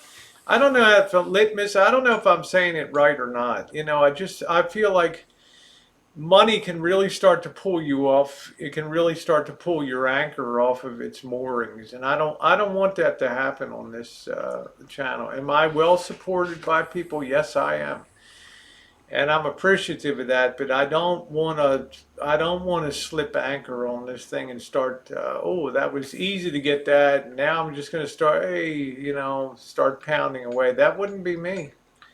I kind of understand Rosie's perspective. As I asked her for a long time, why doesn't she make Carlos? Hey, Scotty, are you in San Francisco? Wow. Yeah, money changes people. Absolutely, it changes people. And I'm just a totally voluntary type of system here. But I told you, if I do ever achieve the 30,000 level, I think it'll be a nice reward to have the super members, and then if people, enough people, then you have a members only chat, but it's still viewable by everybody, and it's not all night long. It might be an hour or so. So what is a super member? What does that mean? Super member is, I think they pay like $1 a buck or two a month, and that way they can come into the chat. They get a little extra recognition thing on the side chat, like Ice Poseidon has in these people. And once in a while, maybe once a week or so, he'll have a members only kind of chat. That you said before many times you're a big fan of Ice Poseidon. I was a big fan of the concept, but the ego's got too big on there. Okay. In other words, imagine, like 5 more of you and me, and we're trying to be a creative group, and we're traveling to Hawaii. Okay, and everybody's, the competition. Everybody's got a camera. Yeah, everybody's got a camera, and it's like, man, it's just like, it's egos and all that kind of stuff. Right. We already know your ego is the size of Jupiter, but I'm just saying, can you imagine, If my ego's the size of Jupiter, your ego's the size of the sun. Oh, come on, man. My ego? Am I the one out here telling people how great I am on the daily and I'm the greatest? Come on, man. Well, Rosie doesn't have a narcissist ego. No. But Rosie does like attention. There's nothing that you can't deny that. No, I do enjoy attention, as do you. Yeah. And you can't be in positions where we are and be as known as we are in communities and not be a person that thrives on, that thrives on attention. I think, especially content creators that feature themselves in front of the camera all the time. Okay. Well, one key thing I wanted to say about the subject is... Thank you, Litmus. I understand where now, Rosie... what would you do if YouTube went tomorrow? What would you do? You get a security job or something? I would probably get into the adult industry. There you go. I'm thinking of even still my getting into it in the future. I think that you would be working security would be my guess. So. Well, you know something. The adult industry has a lot of opportunities, more than you think. I wanted to learn more about it, actually. Yeah, I guess I should get into it for the old broad category, right? For that. So. Well, look, Ron Jeremy. A lot of people say that I look like Ron Jeremy, and Ron Jeremy does look kind of Assyrian, but the point is, he looks Lebanese to me. Right now. The trend of making money is making money online. If you can make money, online, whatever it is you're doing, if you're selling a product or if you're doing YouTube, you're ahead of the ball game. 50 Shades, that was funny as hell. It's the new way to make money, and you know what? There's a lot of ways to make money online right now. Now, if you're not selling a product, you're selling yourself, whether you're in the adult industry or YouTube. Well, there's no difference between... You want to see me wax Elvis? Oh, that would be a trip, wouldn't it? He'd be like, yeah, that'd be great. Let's do good content. But one key thing I just wanted to say about the subject is, I understand now where Rosie comes from, because I've asked her for years, why doesn't she make merchandise? And she said for 3-4 years, I'm not going to make merchandise. And it never really sunk in my head why she doesn't do it. And now Patreon comes up, because it's a hot thing, and Streamlabs. But I think Rosie is, she's not money driven by this. I don't know. I don't think she considers YouTube a business. I think she just considers this. Yeah. This is just a hobby. If it was free, she'd be doing it. Even if she didn't have AdSense, she would still do a 4 or 5 hour walking. Like I'm not gonna. I enjoy people that have the green screen setups. Right. Vinny and Tucker and all these people have invested significant money. It's not me. It's just simple. I mean, if I'm outside cooking with Marshall, yeah, I'll get some lights set up and try to give a good backdrop on that. But I just, I feel on my channel, people come to see me and hear what I have to say. And I don't do panels, nor does Marshall. It's almost coming up to a year. I guess it was about February I stepped away from the panels. So. And I've been very happy. How you doing, Juice? And I've been very happy. Money driven. No, worked and retired. So I'm good to go. So to me it's a double-edged sword of goodness. I mean, I'm not collecting any retirement stuff at this point in time. I'm just transitioning. Yeah. But yet I'm enjoying the flow that YouTube from your does. Perspective, from a commercial marketing business aspect, you have no desire at all. You just want to share your life Yeah. with people, even if it was free. You would do Yeah. it. I don't even think Rosie cares about donations or anything. If people want to give, they give. Yeah. But she's just.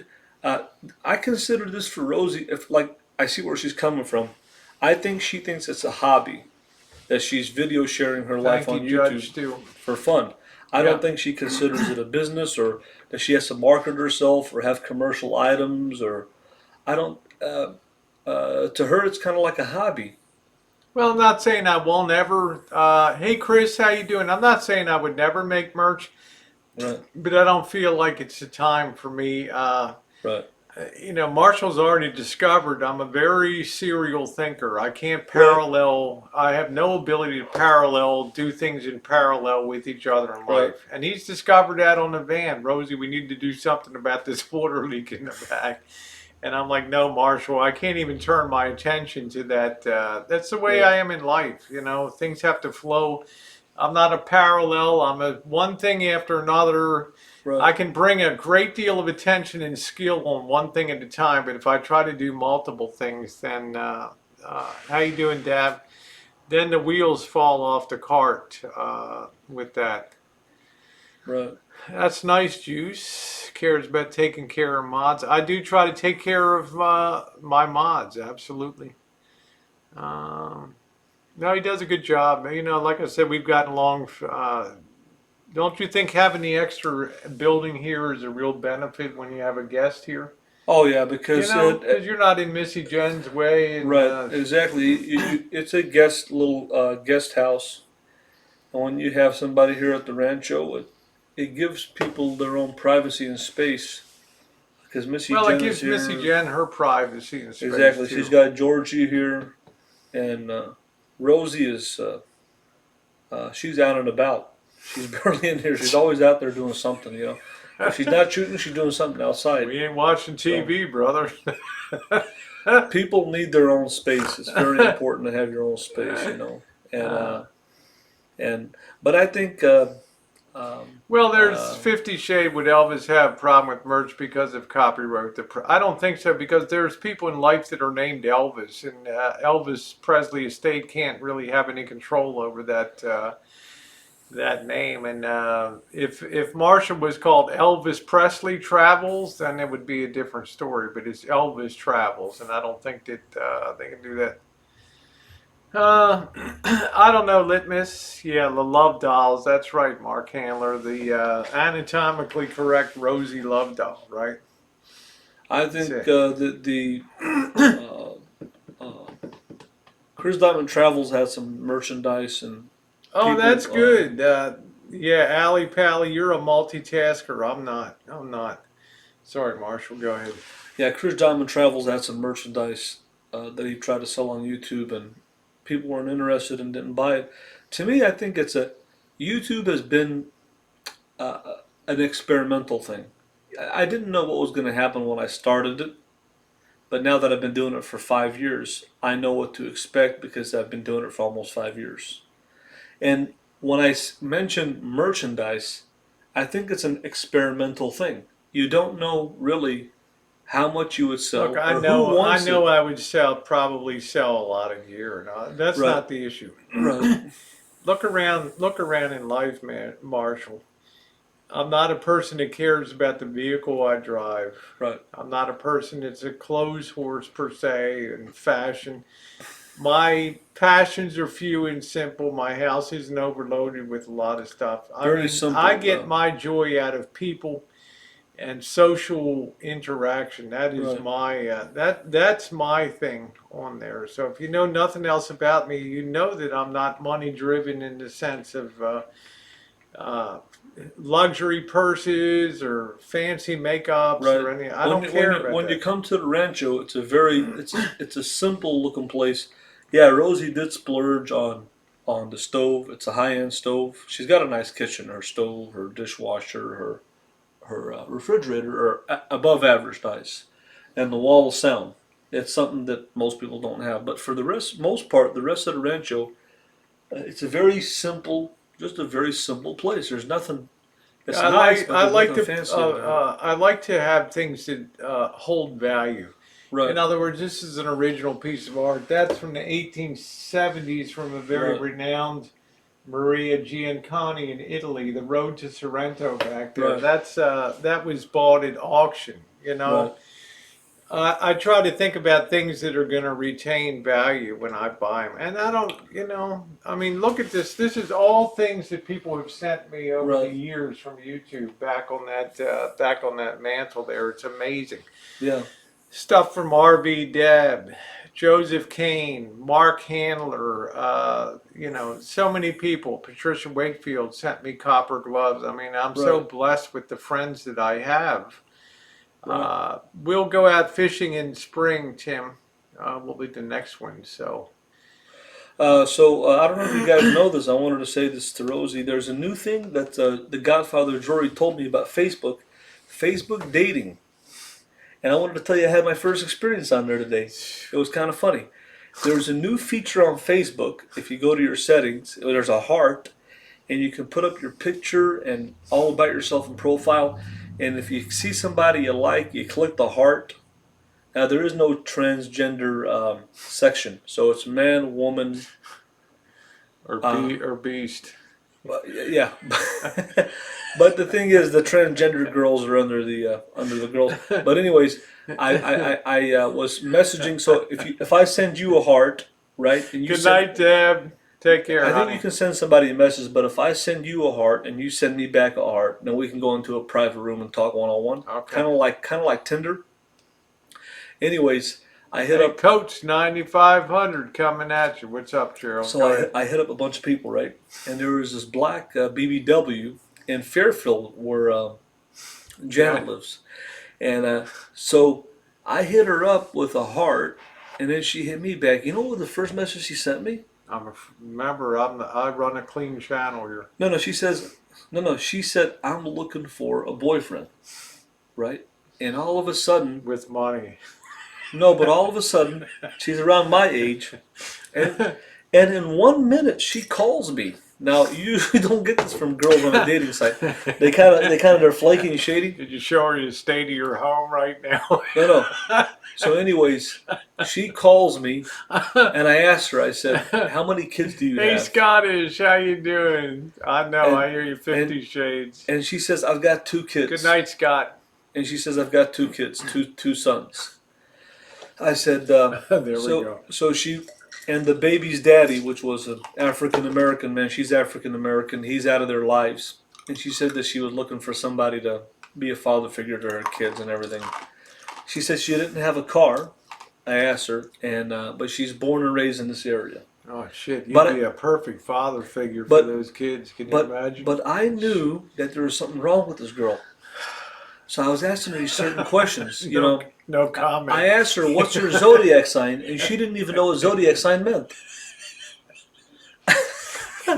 And possible you found somebody lower down on the evolutionary scale. Yeah, Marshall. She was. I'm like, so I was trying to ask her questions, and the more that I got talking to her, I knew this chick is off the rocker here, and she didn't even know what a zodiac sign meant.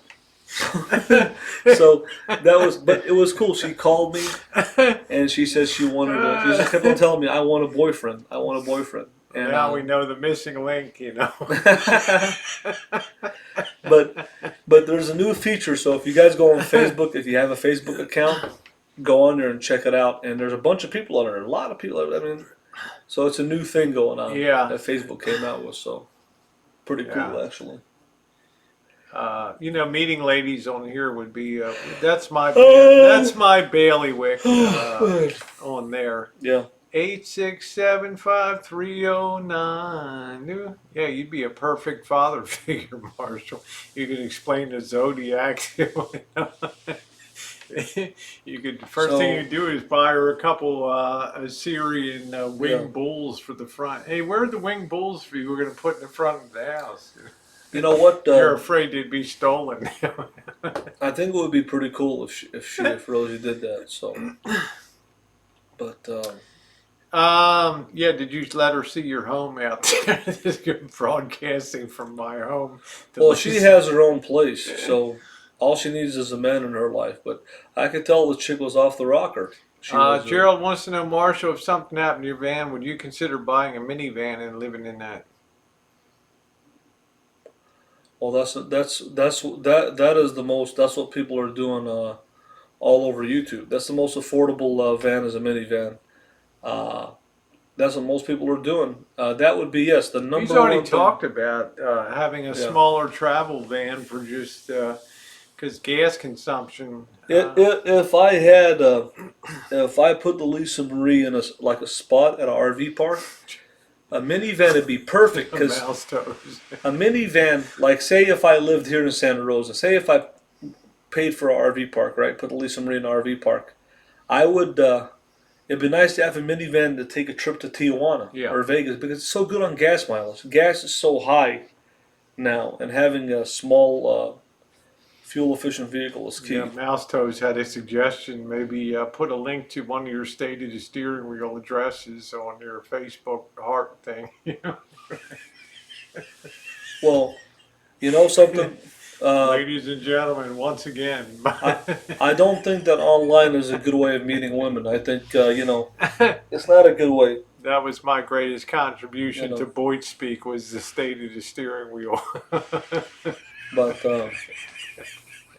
I still don't think he's ever forgiven me for that. I think Rosie likes to copy me. She's a copycat. I was the first one in our community that did long driving streams to Florida. Let's prove it. Well, I'll go search and my then you archives and you search yours, and I'll see the first time I put a driving stream up, Mark. When? Bet me. When was it? Bet me. I'll go back and search my earliest driving streams, okay? You never did. Be careful. I did it Be before. careful. I broke all ground on Boyd. First mobile streaming out there, first Streamlabs out in the field. I'm talking driving specifically. I've done a lot of driving videos, Mark. Before me? Okay. Well, I don't know when you started driving videos. For the past 2 years, actually. YouTube's had the ability for me to go live, so be careful on the phone before there was Streamlabs and all that. You could direct go right on YouTube there. You still can. I've been doing the so driving I think streams. you've copied me, actually. Okay. Well, I've been doing the driving streams since I think 2016. I was the first one to bring Chuchin and all that to YouTube. And I think first one to live stream from the deck of a boat going out to sea. Man, I'm talking really, Marshall? specifically about driving. I think I've been doing the driving streams from Chicago to Florida. Long driving streams, and I don't know when you started doing yours. I know you started doing them when you went to Reno, but what year it was, Denise, I'm not sure. But let's just say we've been doing streams for a long time. I mean, I've gone boondocking out and did streams. Come on, I mean, I've been driving. I did 2016. I know Trump's election night. I was at Little Rascal live streaming downtown Santa Rosa and all that. When did they have the technology to go live on your phone? Do you remember? I think it was like 2016. I think. I don't believe in 2016 you had any driving streams. I believe that I did. I'd like to go back and see, but I believe I've been doing that oh my God! Since it came out. I remember 2017 for sure. November of 2017, I was doing them. Missy Jen and I did 7,633 miles. We live. That was February, March of 2018. Right. Now I didn't start it at that time. Right. But I live streamed every single day that we were driving. I was the first person to live stream through the Eisenhower Tunnel over the pass, 11,000 feet over the Rockies. I mean, more live stream content, right? I went live from Jimmy Swaggart's church, okay, down there. You can't hold a candle to the content I brought on a live stream. I'm gonna go back. Now I've already established on that trip that I was live streaming because I had the Galaxy S5 or something like that. So it'd be very easy for me to back up from that point and see where else I live stream.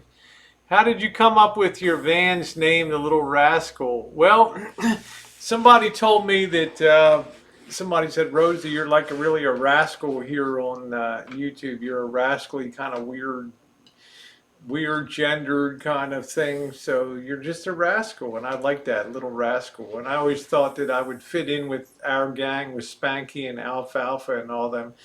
Do do do do do do do do do do do do do do do do. Uh, okay, there we go, Scottish. So we'll see.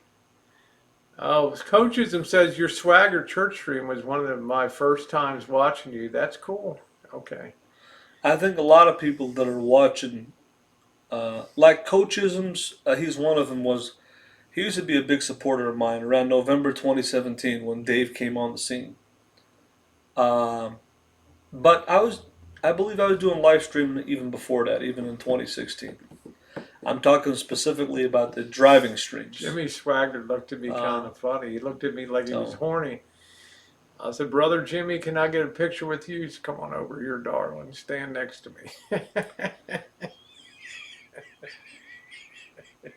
I was surprised when Marshall wouldn't matter. You know, I'll just say you were first because you'll get all pissed. You know, so okay, you win. All right. Remember your philosophy, Marshall. I always have to be the best. I gotta be the best at everything. I gotta be the I've heard number one. Rosie say that she was on YouTube before me. Well, I was on YouTube in 2014, not 2015. I was actually on YouTube around 2014. Cheryl said Vegas 2015, December 2015. All Rosie road trips on her channel. Live streaming from the road. They didn't have live in 2015. Yeah. They didn't have Whenever live. they had live, I was there. They didn't come out with live. Do you trust Marshall alone on the Rancho with you gone? No, I don't want him sniffing going into my underwear drawer. Well, I don't know. I wouldn't want to sniff Rosie's underwear. You know why? Because the other day she had those fish gloves on, and I thought she didn't wipe her gluteus maximus. I'm like, oh my gosh, she's nasty. Oh man! I'd be like, all day long, Marshall's having to endure the fish smell, and he's too much of a gentleman to say, "Man, did you wipe your ass?" I know. I didn't want to be rude. But I said to myself, did she wipe, or did she get you some wet naps to wipe her? I was using the fish gloves from the fish. Yeah, I'm like, man, she smells. Next day, he's like, man, I was wondering what that was. You know, exactly. I had to put up with that. Right. I didn't want to be rude. Yeah. Well, you know, you know, there's times I've run hot and cold. Marshall will tell you there was a whole year I didn't even come on his streams, you know, and stuff. And then he told me later, I'm not even subbed to your channel. And he went through, can you imagine that?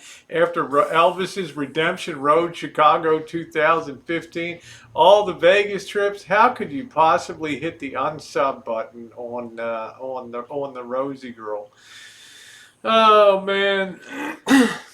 Rosie did a 360 from what she used to be. The panels are gone. The refrigerator and the van of POS. You know, I want to actually tell you those propane-driven dual fuel fridges, they can last a long time, in my opinion. Their efficiency goes down quickly in very hot weather. And they can probably over freeze things maybe in cold weather. So yep, that's exactly what happens. Yeah, that's exactly what happens. So I don't know what Gerald's situation is. Hey, Melissa, how are you? That's the way I feel about on that. I don't think the van is a POS at this time. Las Vegas Thanksgiving 2014, also a driving video. I think Cheryl, he's talking about going live on YouTube. We're talking about live. And I know specifically, Missy, Jen, and I live streamed the entire journey that we had almost every single day when we were doing the road miles, when we got stopped in Illinois by the narcotics agents and things like that. And then, no, I'm not doubting 2018. We're talking 2017 and 2016. Well, that's what I'm saying. That was just before 2018, Marshall. Now, that does not mean that trip was my first road video. So now we're going to go back into 2016. I'd like to go and back I can almost guarantee you the volume of videos that I produce that I'm quite sure. You go back and search my videos for 2016 and you see if there's not live streaming while driving on there. I would No. think driving up to Reno, I would have tried to go live up there. I remember I went live in 2016. No, I was live in 2016 driving from Chicago to Florida. I don't remember Rosie doing There you go, anything in mouse 16 or toes. 17. We can go back and see. Well, we'll see. Well, we're talking live, so. But I've done so many, even if not, I've done so many other firsts on the boy down here. But I think that That first one to broadcast from the deck of a boat and the live stream and going out to sea. One over a solid hour and a half of live streaming. Learn to love it, brother. yeah, so This guy's so competitive. I enjoy it. He's so competitive. He's like, Rosie, I just got to be the best. I don't settle for number two. I've been I think it's amusing. I don't care if he wants to be. It doesn't bother me. And like I said, I've noticed that as far as a channel collaboration, I've noticed definitely some names in here that I see on my chat, but for the majority of part, I would say 90% of the people that are watching Rosie now are not on Elvis Travels chat. Either they're blocked or they won't come to Elvis Travels or subscribe to Elvis Travels. There's a handful of good people. I mean, Patricia Wakefield being one of them because she bought me this beer. But I'd like to know, for all of you people that are in here, and I know most of you that are in here have not subscribed to Elvis Travels. Because if you did, my subs would be going up by at least 1,000 subs. At least. Because there's 1,000 active people watching Rosie. Probably more. Now, most of you won't sub. Most of you watch, but you're either, I guess, blocked or you won't comment. But I want to hear from the people that are in here. And I know all the names. I know the trolls that go to the troll chats because I've been watching. And I know the Rosie fans that come in here. Like Scottish Sharon and Mouse Toes are the regulars. Now, and I know the trolls that go to the troll chats. So now, where's all the Elvis Travels fans that are sub to Elvis Travels that watch Elvis Travels that are watching now? Are there any collaboration coming from Elvis Travels to here? And if I see any, I'll say hello. But I haven't seen a lot of collaboration. I've seen more collaboration of Rosie people coming to Elvis more than Elvis people. Is there any Elvis Travels subscribers that are coming to watch Rosie? There's got to be, because we're collaborating. I don't see many of my people coming here. I mean, I see IRC Bully. I see a handful of people. Lion Screw, okay. How you doing, Lion Screw? You sub to Elvis Travels? He's in here. How you doing, brother? I don't know if he's subbed to Elvis Travels or not. I think you used to be subscribed to Elvis Travels and you unsubscribed, because I don't see you in my subscription list, Lion Screw, because you're a big name. You were subscribed, now you're unsubscribed. Because I think it's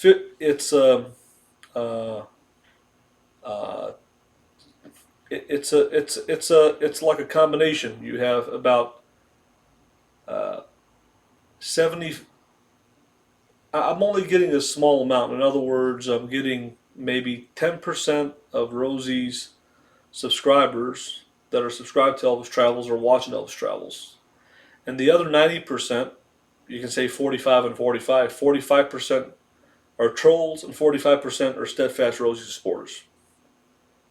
That's how it seemed like it's categorized as. In other words, I've got 10% of Rosie's fans doing YouTube collaboration coming over Elvis Travels.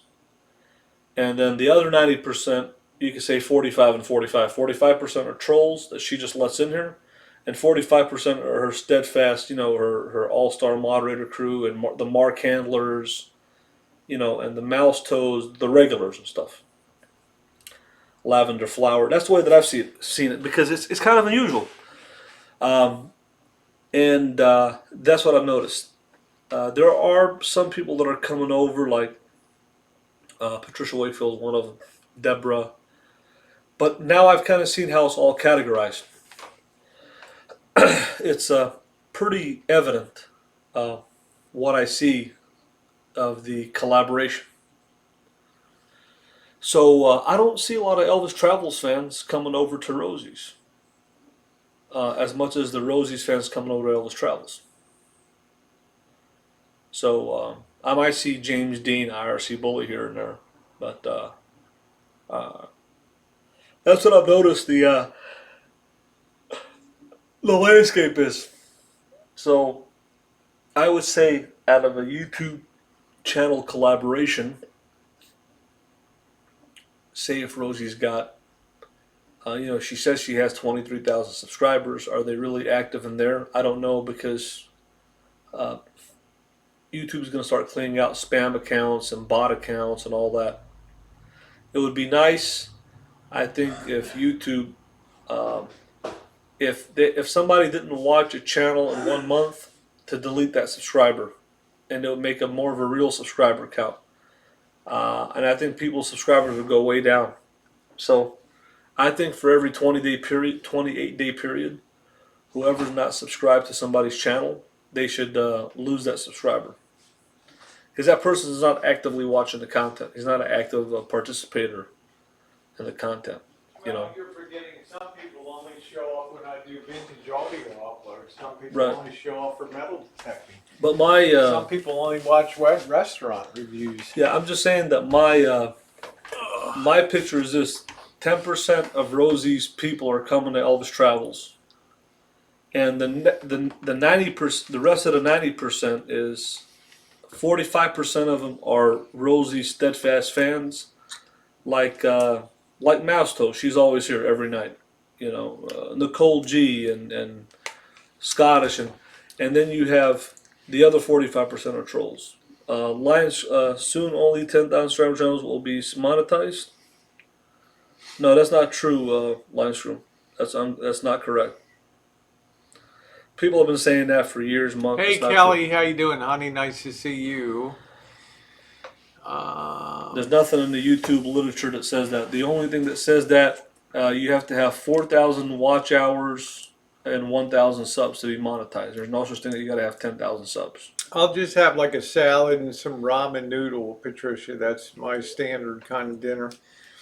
Or I might have a couple of hot dogs and some baked beans.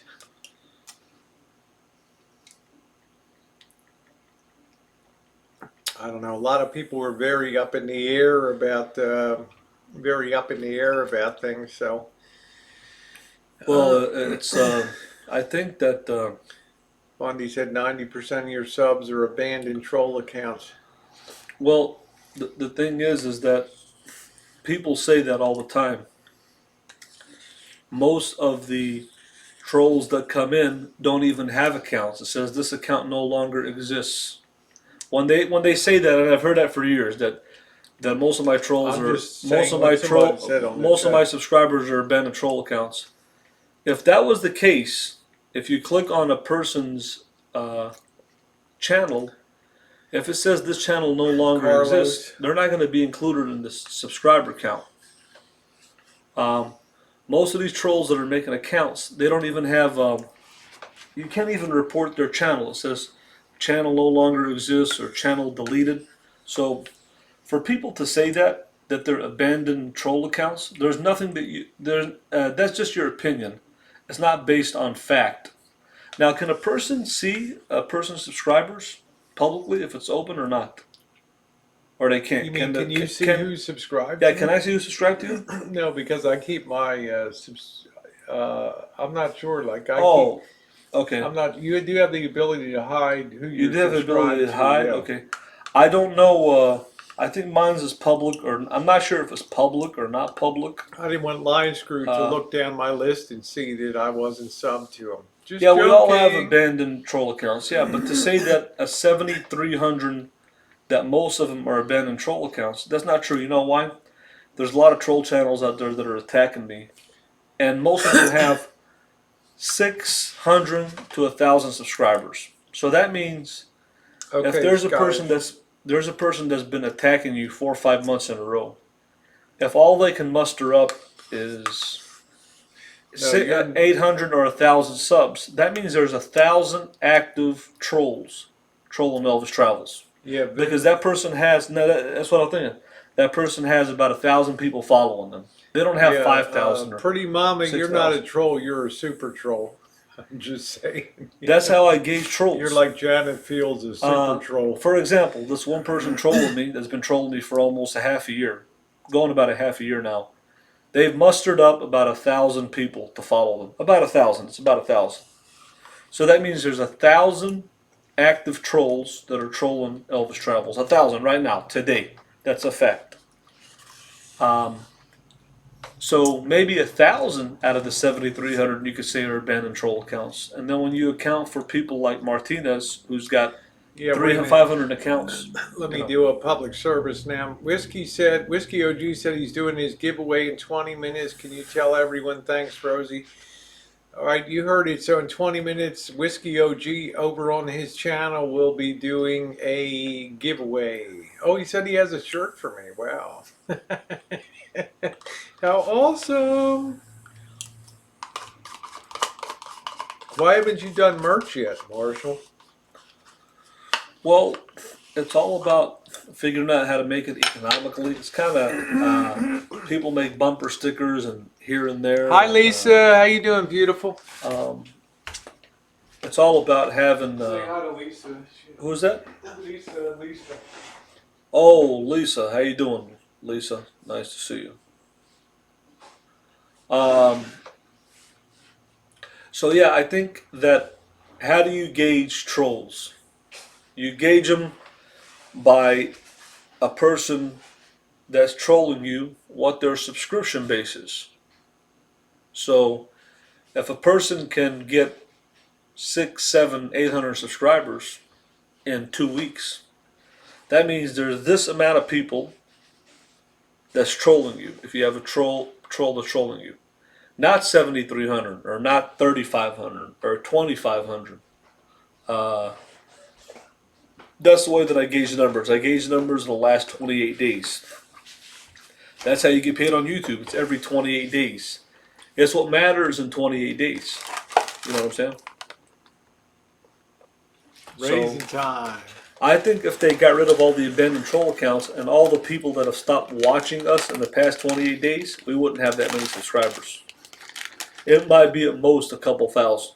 That's just the truth. Because if we really, if I really had Marshall, I don't burn up brain cells thinking about it. Yeah, if I really had 7,300 active subs, I would have 2,000 people watching live. Of course, Gerald. What's your question? Coach wanted to ask a question. So that's the deal. You look at the last 28 days. What's going on? Thank you, Ginger.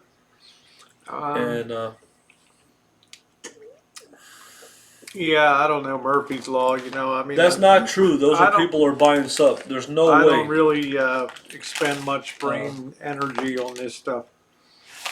There's no way that a person can have that many people watching. Hi, they're buying views. There's absolutely no way. Even back in the day when we started Hangouts, it was 60 to 100. Now it's a little bit more. Coach wants to know if you think you're going to become a small-time millionaire in your lifetime. I think with YouTube, you have the potential to be a millionaire. It's proven fact. It's proven. What are the chances of it? Very slim. But with YouTube, you have the potential to. People have become millionaires on YouTube. Are you going to become a millionaire cutting trees? We know that's not. You're not going to become a millionaire. But can you become a millionaire having a YouTube? Yeah, you can. A lot of people have become millionaires having a YouTube channel. And you start off with AdSense and monetizing. You start off small. But you're not going to become a millionaire cutting trees down. Scottish wants some chocolate cake. There you go, Scottish. If I had some, babe, we'd be sharing some of that chocolate cake. Yeah, so I'll tell you one thing. In the last 28 days, every 28-day period, what's changed for me is the women that are watching. I used to average 18 to 20% women, the audience. Now it's like 40, 42%. It's almost going to be half. I'm 80% women. You're 80% women, and it's because of of the drama community. Because I'm a Swiss Army knife. I got all the parts a lady could want. if most of your people, radio people, you'd have guys watching you more, but they're not the most. You have a very small radio people watching you. It's a very small community, vintage audio. Yeah, but it's a select group of highly guys. skilled individuals. You know. What I noticed with Rosie's channel is she used to have a lot. Take care, Coach. A lot of preppers used to come Lavender. A lot of preppers used to come to your channel, but the preppers have gone away. More preppers. Scottish, used to come. I love you, baby. Back in the day, more preppers would come to Rosie's channel than RV people, and now it's not that many. It's you know. So, but I have the ability to switch gears and then run hard at vintage audio for 3 months, and then run hard at metal detecting and things like that. Right. So, let's see. I'm an old prep. I have a lot of preppers that come on my channel. Actually, can you duct tape? Yeah. I'll be honest. When Rosie, the only videos I would watch of Rosie's is the Friday Night Foodies. That's the only ones that I wanted to watch, and I might pop into her panels when she's doing the Rosie Springer for fun. But I didn't really watch. I didn't like the metal detecting and the radios. I didn't like not the only videos I watched for him for years were just food. When he had food, I didn't watch any of the State of the Steering Wheel, any of the country club chats. I just didn't have any interest in that. I never knew Ziggy. No, I did not. Bill Payne, you're watching a fireplace, I guess, over there. I think you just failed your IQ test. Yeah, you missed the 2015, 2016 Boyd. I hear you, Lisa. Lisa's OG Boyd. How far does Lisa go back? At least 2015. Really? Yep. She's OG Boyd through and through, man. How far do you go back, Lisa? She's the beauty queen emblem of the Boyd. Huh? She's without a doubt one of the prettiest women on the 2015. Well, you're OG Boyd. If you go, you got to go back to 2014. 15. 14. When the real summer 15 began with Rory's. But it goes back to 14 actually. You came in on 15. Yeah. But we were that's on when the OG. That's when it exploded with all kinds of other people came in. That's when you guys infiltrated our community. You guys, listen to you. I wanted to buy an RV. Yeah.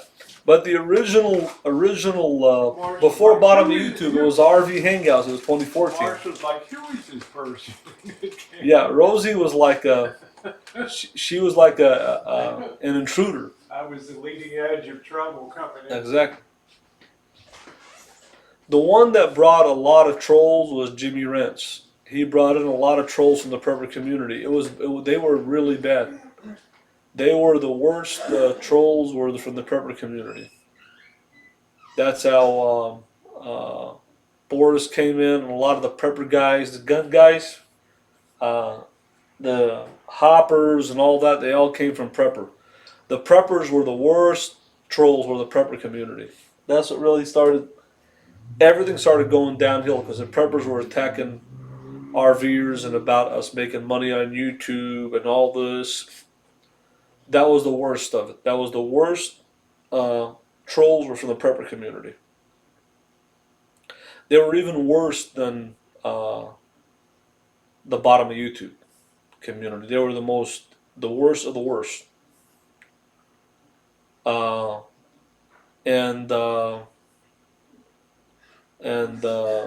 was the worst of the worst. So say what you will about Jimmy Rance, he was still one of the greatest panel chat guys of all time on Hangouts and stuff. Well, yeah, he was smart. He was a great talker. He was an engaging person. Right. And he could tell a story. Jimmy. Oh yeah, yeah. Jimmy was good. Jimmy was. I remember when Drury banned Marshall off of his chats. He said, "I'll come on you, yeah. I'll come. I'm not coming. You're not coming on my panel, but I'll come on your panel when you're." Well, KR, you think if you think Rosie's sick of me, we just went from freaking Toronto, Canada, to Buffalo, to Detroit, back to Chicago. Thank you, Scotty. and now going all over the border in Mexico, San Diego, Tijuana, all the way back up to the Rancho. When did we take our first Vegas trip?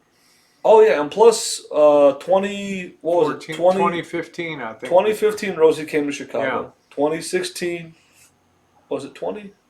20 No, 2015 I went to I Vegas. came to Elvis's Redemption Road was November of 2015. Right, in 2015 I went to Vegas. 2016 I went to Vegas. In 2017 I went to Vegas. 2018 I didn't go because I had left trucking. I remember him. And, he was making a comment. I should be in Las Vegas celebrating my birthday. But right now, is that Drury? There's Drury. Yeah. How you doing, is that Drury? the guy Yeah, he's over there. He's yeah, like, not once, I'm but over many here times. by the beach. I'm the original article. Kelly Roberts, why don't you listen to a real Drury man? was so damn funny on his. You know what his famous line is? His chat. When he told So Fucking Corey, you might be able to tell your husband what to do. You're not going to tell a real man what to do. I'm with the king. Yeah, well, that's when he sided with me. And he turned things upside down on Corey. But anyway, I'll always have a soft spot for Drury for sending me out that link to doobie54 at gmail.com. Rosie wanted to get into the RV community so bad. She came in there, man. She came in there talking about getting the Prevo and all this stuff. And I'm like, is she out of her mind? She's like, let me tell you something, brother. I want to get an old Prevo and you could have heard a pin drop on that panel. Nobody said a thing on that. Nobody said a thing on that panel. But Drury was a perfect she infiltrated our community, brother. She came into our world, into the RV community. Yep. That was the beginning of the end, right? Right. I was the leading edge of trouble in there. Actually, when I came on, Shannon Stutter was already appearing as a panel member on there. Shannon Stutter, yeah. Yeah, so... I mean, very interesting. So yeah, maybe bottom of YouTube was 2015, but before the original was 2014 when all the RVers got together. Before, when Jimmy Rance came in, that's when the war started. The preppers came in. Well, that's when the e-begging wars took off. That was a big time war. Yeah. That was a big time war that was going on. Yeah, he said, you got any pictures? The war that we have now is not about e-begging. The war right now is doxing. The war right now is doxing people. Yeah. Everybody wants to dox everybody. Right, they don't care about e-begging anymore. Everybody's e-begging. Everybody. Now it's all about who can dox who, and let's see what they can find with the record. It is kind of funny. I'll be honest with you. It is kind of funny and entertaining. It is. I mean, and then it's obviously the cop column has always been there, but now it's more. Nobody cares about e-begging anymore. It's out of style. I know it's all about let me dox this person. Kelly, I know it is, honey. I know. What are your thoughts on President Trump's impeachment? Do you think anything will come of it? No, because you'll never get 20 Republican senators that will advance it to any meaningful conclusion. It's just for election year, right? Yeah, it's election. It's election year stuff. Absolutely. Right. Yeah. Yeah. So I thought that was funny, but. Yeah, Rory had great hangouts. He had Ofer on there and Patricia, and he had all the big names. Terrier, nobody cares about e-begging anymore because who's I'm gonna grab my one beer tonight. Every RVer has a GoFundMe, PayPal, Patreon. That's already nobody cares about that anymore. Everybody's doing it, left and right. That's out of style. Now what's in style is people want to dox people. They want to dox people and they want to call the cops on people. That's where the trend is going to.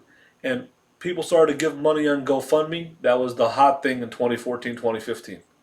Then 2016, 2017, PayPal came. And then 2017, I hit it really big with Super Chat. Then Super Chat was hot. And then around 2018, now it's Streamlabs. Now Streamlabs is hot. But the style changes on YouTube. So now people want to donate with Streamlabs. And now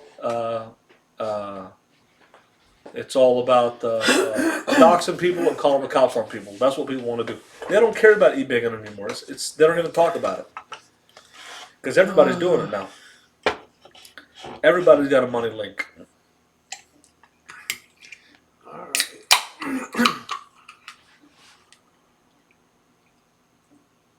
Everybody on YouTube somebody's got a money link. Super chat, PayPal, GoFundMe, whatever it is. How long has Kelly Roberts been around?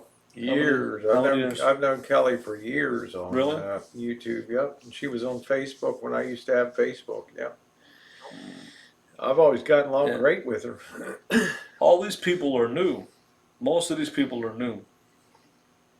No, a lot of people came over from the drama community because it's not strictly our being on the channel. I'm doing baking. I'm doing a lot of different things. But so was Rosie playing in the Russian River. That was way back. 2014. See, she goes back to 2014. See? Yep. She's been How around many a long people in time. here have been watching since 2014? Not too many. I first started in 2014. Hey, Sarah. Yeah, I love Kelly too. She's always been really nice to me, you know. And being as her husband is military, that also elevates her a notch in my book there.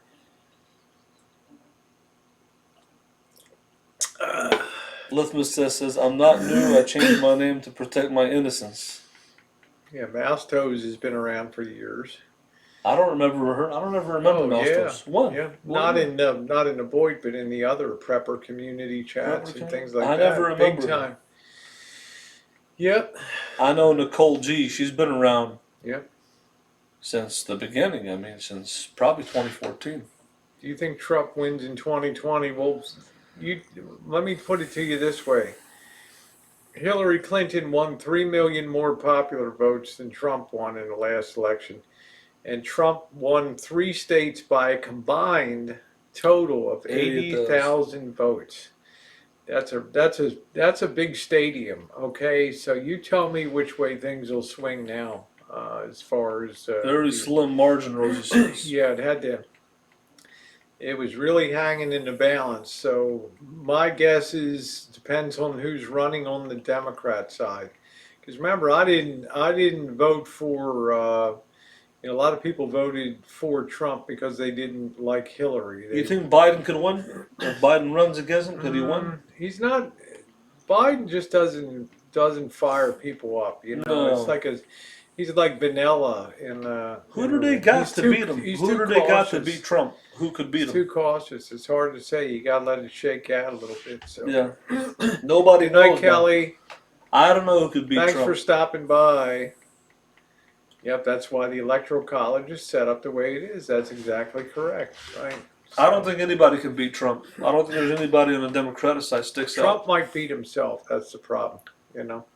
Well, if he makes a mistake. At this point in time, based on Biden's experience and stuff, and he may emerge as, we'll see. You know. He got a chance to beat him because Hillary got close.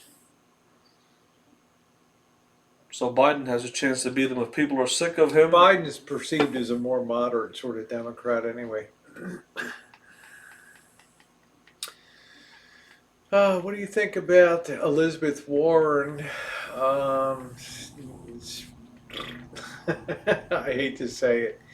I think her. She would explode the federal deficit to undreamed up proportions. You know who I wish ran with Trump? Gingrich. I like Newt. I'm a big fan of Newt Gingrich. Yeah, I just think Elizabeth Warren is she acts like we're living in a very wealthy country right now with tons of federal money to throw around for things. I don't know. Is Sherry Anna blocked? I don't know. Everyone sees you, including. Yeah, I don't see Sherry Anna in here. I don't know. I didn't block her on the channel, so. If Hillary couldn't beat him, she was the toughest one. Nobody in Hillary beat herself in a lot of respects. I mean, she should have won. She had all the. This jaw is fabulous. Look at the balloons. Actually, yeah. Tim Jones, I voted for Obama 2 times. I like Obama, and I couldn't vote for Trump. I couldn't vote for Trump because I wasn't registered in Illinois, but I had Mr. X cast my ballot for me for Trump. So I can swing. I'm a swing voter. Swing voter. But I like Trump though. I like Trump more than Obama. Because Trump is tough, man. And he stands up for America. I really like Trump. I didn't vote for Obama. I like Obama. Either time. I didn't like McCain. I couldn't stand McCain. I liked Mitt Romney. Who did Obama run against? McCain, right? The first time? Obama ran against John McCain, I believe, yeah. The first time or second time? Second time, right? I don't know. Bob Dole? I'm not sure. I can't remember who he ran against the first time in there. Yeah, I didn't like McCain. You like McCain, Rosie? No, not too much. I admired his war service, but I didn't care for him too much as a politician. You have to have a certain, I want to say, alpha characteristic to be a president, you know, Right. and you have to be able to motivate people and fire people through a speech and stuff like Right. that. And I think Scottish, I don't even see Sherry Anna appearing. She must have been blocked out somehow. I don't know. I think Trump. I think Trump is. Yeah, Mitt Romney. Thank you. I think Trump is a better president than Reagan, right? No. Really? Nope. Ronald Reagan was modest and inspiring. Ronald Reagan brought a certain element of class to his act.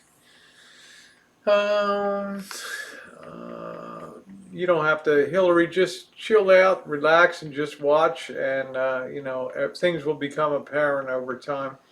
Yeah, I was, look, any thoughts on the new border wall that Trump is putting up now? Did you guys see it? We didn't see any of it in, you know, the wall is already well developed where we went through. Yeah, Reagan was king. Yeah. So I just don't see Sherry Anna on here. So I have to get that squared away. Just write me at icanmakeitLikeNew@gmail.com, and I will unblock. Hey Cheryl, how are you doing? I thought Marshall was leaving the U.S. and giving up his citizenship. He still may. He still may. Let's see. Veteran money was used for that. Is that right? What, for the wall? I can't comment on that. So, you know, it's all, to me, it's all one big. To me, it's all one big. No, he's not pile going of to get. money. He's not going to get removed. No, he'll never get removed from office unless it's something that's so bad and. No. Oh, there's Amy. She's back again. Just write me at icanmakeitLikeNew@gmail.com and I'll unblock you. Sometimes people get hit accidentally when you're trying to remove somebody, and you'll hit the wrong person because the chat's moving. The chat's moving fast. The moderators might block somebody on accident. Are there cheap hookers at the border? Yeah, I'd say so. Yeah. Something for every budget, Carlos. Is Patricia against Trump? I don't know. I think she's against Trump, right? I'm not sure what Patricia, do you think Trump? No, I don't. I'm not sure what her political affiliation is. I don't know. I'm not sure. If he got away with grabbing the pin cushions, he ain't going any. There we go. Hey Patricia, I got a question for you. You didn't block anybody when I was gone. No, I didn't. No. Because they're saying now you block people when I was. No, I didn't. No, I didn't. I got a question. Did he block anybody when I was gone? I don't block any. No, I don't. I don't need to see Trump's tax returns. I don't need to. See I got a that. question for Patricia. If she had to marry a president in our history, which president would it be? Would you wish you were the first wife of Patricia? Yeah, I If you don't. had to pick to be a wife, probably JFK, right? Are you going to give that chair to Marshall? I think he enjoys that chair a It's lot. okay. It's just It okay. reminds me of a chair in detention in middle school. How many times were you in detention, Marshall? Failure to perform. I would have loved to read one of your essays in history. JFK. Yeah, you like JFK, right? He's a good-looking Yeah, guy. I enjoyed JFK. Yes, I thought there was something a little special about John F. Kennedy. He would almost be considered conservative these days, the way that the presidency has shifted. They killed a lot of the people in JFK family, government. Well, His son was a. Didn't he have a son that they killed with the airplane? Well, he killed himself flying. He and his wife out to Martha's Vineyards, and he wasn't rated for low vision flying, so he just lost his bearings, and that was it.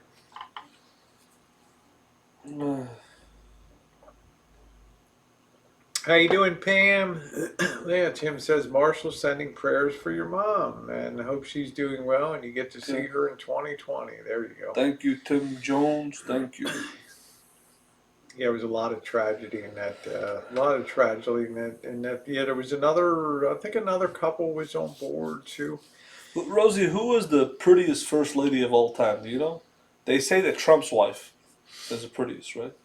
I don't know. They said Calvin Coolidge's Grace Coolidge was beautiful. They said who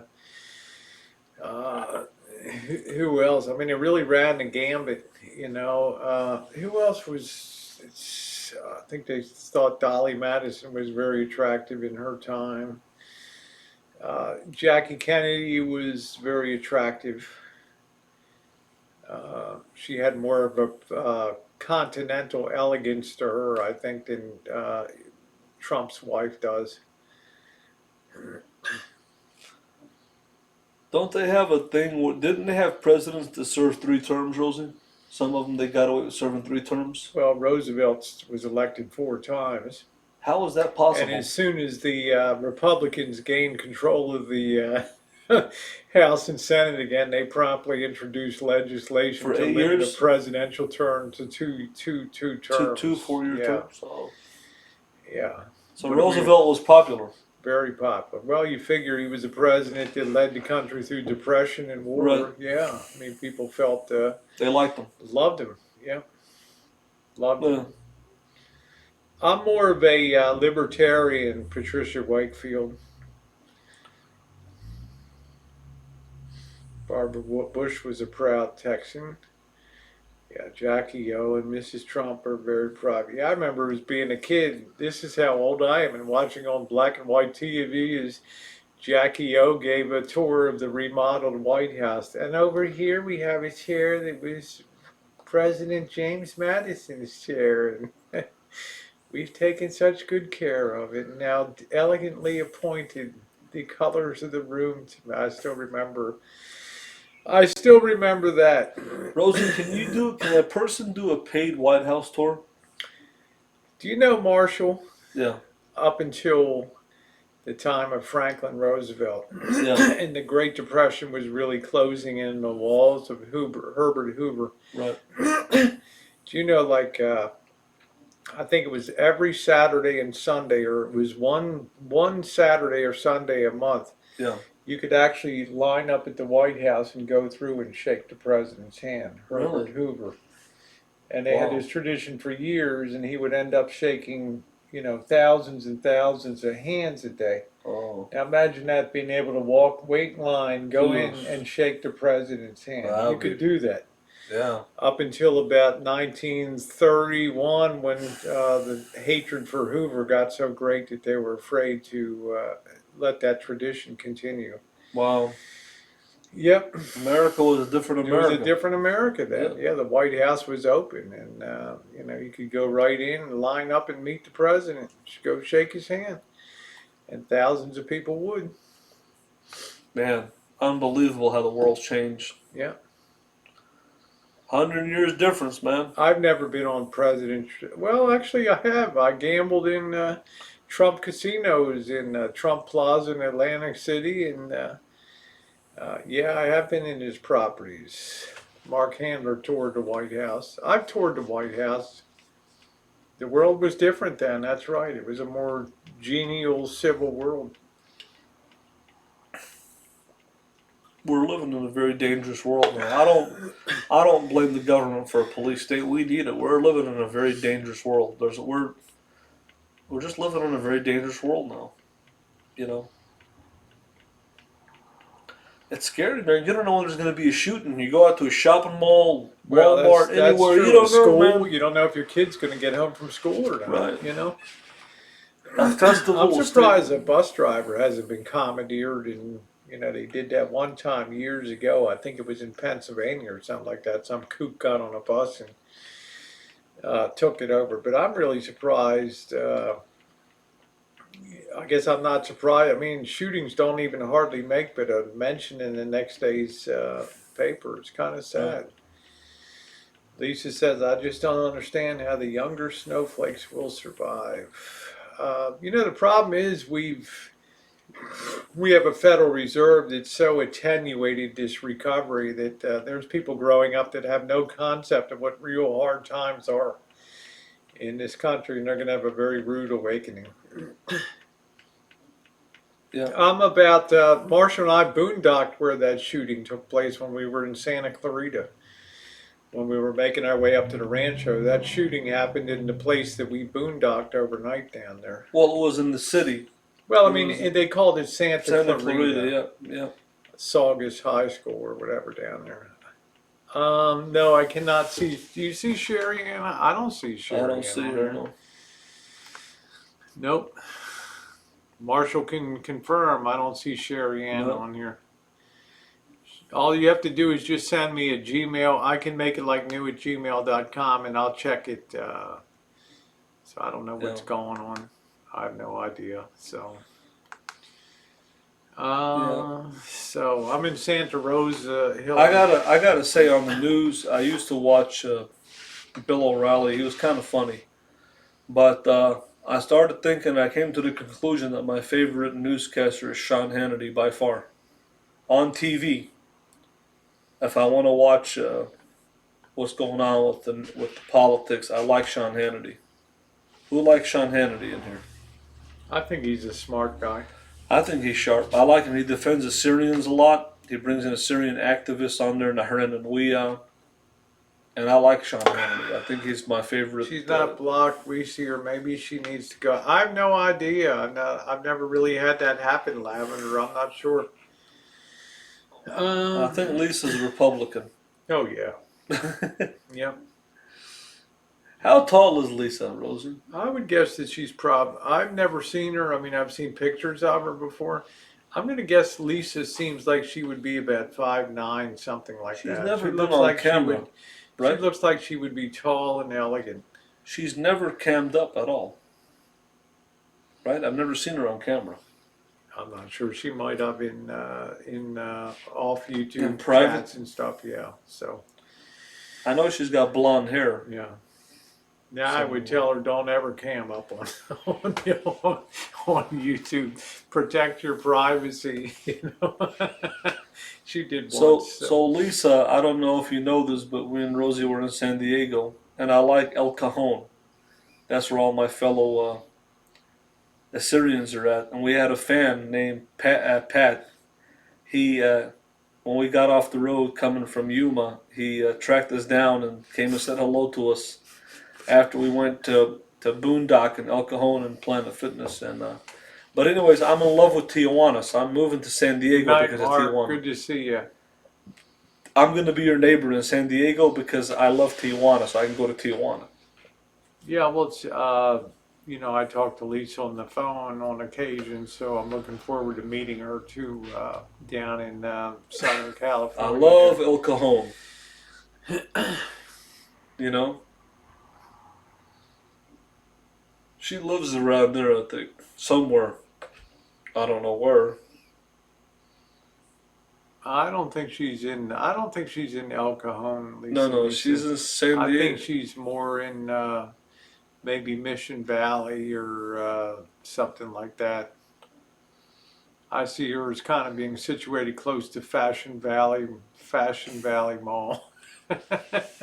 Hey, you think she's ever been to Tijuana, Rosie? I doubt it, I though. doubt it. I'm not sure. I would doubt if Lisa's I gone bet you into she has. Tijuana. Have you been to Tijuana, Lisa?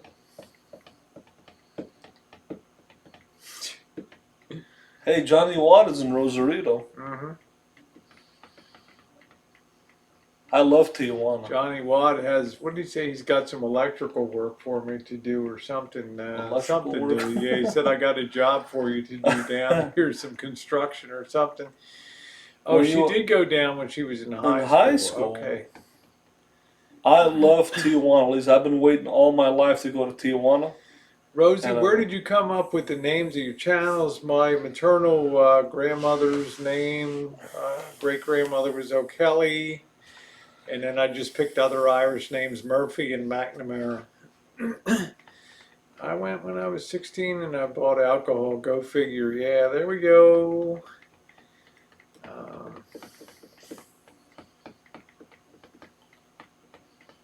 Oh, Jack Palmer, huh? Rosie, did you ever watch golf?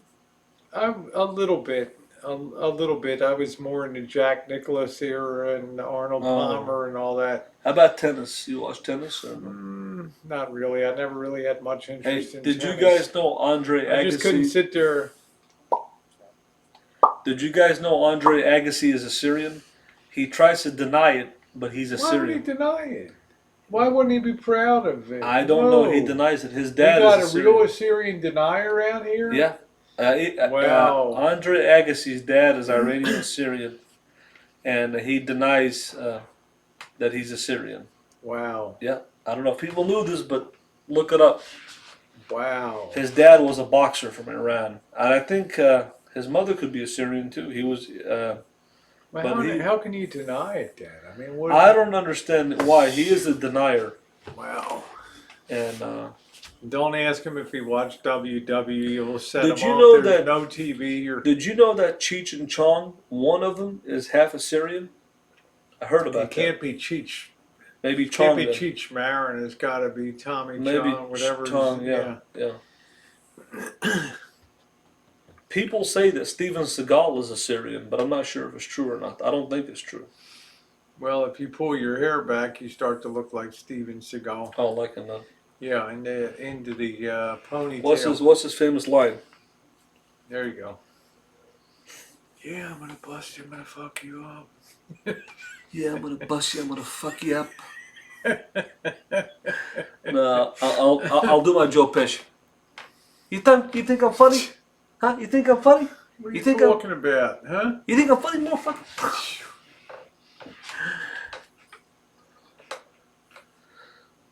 Hey, can you do Marlon Brando, Rosie? No, I don't do all that. I'll make an offer you can't refuse.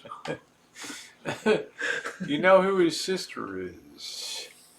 I don't know. I'm just surprised Andre Agassi would be a denier. Andre Agassi is a But denier. I never see the Kardashians really celebrating their Armenian heritage. So go. Yeah. So go figure. Well, it's not a monetized channel. Murphy's Law. So. Another famous Assyrian celebrity is Scottie Pippen's wife, Larsa Yonan, or Larsa Pippen, Housewives of Miami. She is Assyrian, 100%. Yeah, it's Assyrian. Just watching you are Assyrians are actually a carve-out Christian community within a sea of Islam. So yeah, you can take that to the bank. Yeah, I never liked Andre Agassi. They've been persecuted in Iraq. Oh, they went to Armenian donated to an orphanage. Okay. All right, good. They should be doing something. Hey, what's the news on O.J. Simpson, guys? Anybody? That guy's always getting in trouble, right? What's the news with O.J.? I always try to follow O.J. College football. I don't know, Tim Jones. Give me one day to think about it. I need to think of it. Do you plan to change the furnace hose it attaches to juice? Probably not, Joey H. I'll probably just use some high heat tape to close that up. Yeah, he'll always be a killer. Yep. In a prison. I think is he still in for after a stupid stunt at the Palace Station Hotel in Vegas. What did he do there, Rosie? He went to try to recover with his sports memorabilia. That was a long time ago. No. I think it was 2015, 2014. I don't know. Is blue Marshall's favorite color? Royal blue is my favorite color. Blue, yeah. Blue's my favorite color. Oh, OJ talks football. Yeah, he's not in prison anymore. He talks football on Twitter. OJ was let out for Thanksgiving because he was the only one in the family that can carve white meat. Hey, where did George Zimmerman go? Where did he leave to? He's I hiding. have no idea, man. Nobody knows, right? He went low key. He was out. He was in jail for 10 years. Wow, time really passed, didn't it? Unbelievable. You believe this guy was this guy was so dumb. He goes to Palace Station and he has his henchmen and the guy's selling his sports memorabilia. I'm gonna confront the guy now. I want my sports memorabilia, and he's got a gun, you know. And it's like You think Nevada came down on him like. You think OJ's a crackhead or something, Rosie? No, I just think he's a walking murderer. Murder amongst us. Like a psychopath? Yep. Yeah, I agree. He did it. Absolutely. Yep. I don't care about a stupid glove or anything like that. What makes you think he did it, Rosie? The crime of passion. What makes you think he did it, though? That's what I just said. He was just crazy that Nicole might be, Goldstein screwing around with him, and he just lost it. I remember we were in middle school or elementary school. Was it 94? It was 94, the verdict, right? Yeah. I remember, man, I was in middle school and they were playing it in school, the proceeding. And when Judge Ito said not guilty, the white teacher and Benton, she was like, oh, she was so pissed off. She wanted OJ to get convicted so bad. I believe that most people. Rosie, this is one question I want to. Yeah, Murphy's Law. That's right. There's no motive. It's just why do you just kill? You don't just randomly kill two. Come on, man. It was exactly. He lost his stuff, and when he took his ride in the Bronco, everybody knew at that moment. Why would this guy keep driving and evading police? And come on, man. He knew he did it. He got off because of his status. He also got off because of the composure of the jury too. One thing I wanted to ask you, the most. There you go, Jews, Scottish. In my lifetime, probably the biggest day in America, and people's lifetime will live in the '60s, was when Martin Luther King got killed, or JFK, right? But the most traumatic moment in America's history in my lifetime was 9/11. And I'll always remember 9/11, what I was doing on that day, don't you? I remember to the T what I was doing. I'll never forget it. Do you remember? Yeah. Where were you 9/11? I was at work, ham and egging. Really? Yep. And what were you watching on TV? I was watching CNBC, and I was watching Mark Haynes, and he was talking about these reports were coming in that the Chicago the Chicago Sears Towers under. Were you watching before the second plane hit? I was watching live before the second plane hit. Were you watching before the second plane hit? Yeah. Oh, you were. So what did you think? I thought originally that it wasn't a terrorist, that it was just an accident, a plane. But when I saw the second plane hit, I knew right away it was a terrorist. What about you? Well, when I heard that a plane went into the Pentagon, then I knew it was a coordinated attack. But that was after one. I collect vintage audio Tim Jones. I don't know if you've ever seen my wall of sound over there, which is one of the largest private collections of vintage, not just any old vintage, but all of those things mark a real milestone in audio history. Yeah, I'm not getting into 9/11, Marshall. Oh, okay. I had to sit through years of that crap. Let's see. I remember to the T what I was doing. So, yeah, 9/11. Directed was damaged by debris. They had the American Express building. There were some other buildings too. Shanksville. I remember when they announced Elvis Presley died. It was an elementary hallway, and the secretary was passed out on the floor. It was like, bitch, why are you on the floor? Really? Hey, when 9/11 happened, Rosie, I've been doing this for. I'm one of the last people left that can repair tube audio equipment and stuff. So. And when 9/11 happened, Who killed John Benet Ramsey? when Yeah. 9/11, Hey, this isn't murders and martinis, okay? I don't do when 9/11 happened, I remember to a T. I was in the first apartment that I ever rented in my life. I was probably 19. I was 19 years old. I was in a basement apartment in Lincoln, Illinois, and I was sleeping on my air mattress. I was paying $590 for a basement. Who the hell remembers what mattress? A buddy of mine was there with me. It was this con artist guy that I had to live with for 4 years. Anyways, why didn't you give him the royal boot, man? But listen, what happened here? The TV was on. I had the TV on the floor. I didn't even have a cabinet. Night to Molly. Thanks for stopping by. I had one of those big tube TVs, but it was a Philips. Remember the tube TVs came out, but they were flat screen. Yeah. Remember those when they start to curve, but it was flat. Yeah. And I had one of those Philips flat. It was like a 20-incher, 22 or whatever. And then I turned the TV on, and all of a sudden I saw World Trade Center 1 was just this big black hole in there, you know. And then I thought to myself, this is just some, accident, you know. And then you saw the second plane hit, and you knew right away we're under attack. Well, remember, our country's under attack. A plane had flown into the Empire State Building before. Yeah, when the second plane hit, I saw the second plane hit live, and that's when people became polarized. Then it got scary because we were thinking, now this country is under attack. And then one of the biggest memories is when people started jumping off. Oh, I remember they were trying to shield the camera audio from that. You'd hear the bodies thunking on the ground and stuff from that. Yeah, people started jumping off, and then yep. But when the second plane hit, everybody was in a panic. People were scared to death. They thought I thought that's it. I thought we're World War III. My memory was the misinformation. My memory was the misinformation that was coming out on CNBC about the Sears. We got reports the Sears Tower in Chicago may have been hit, and LA is under. They're all gonna. Yeah, there was so much misinformation going on. It was unbelievable. But World Trade Center 7, that was the one that got detonated. That went down.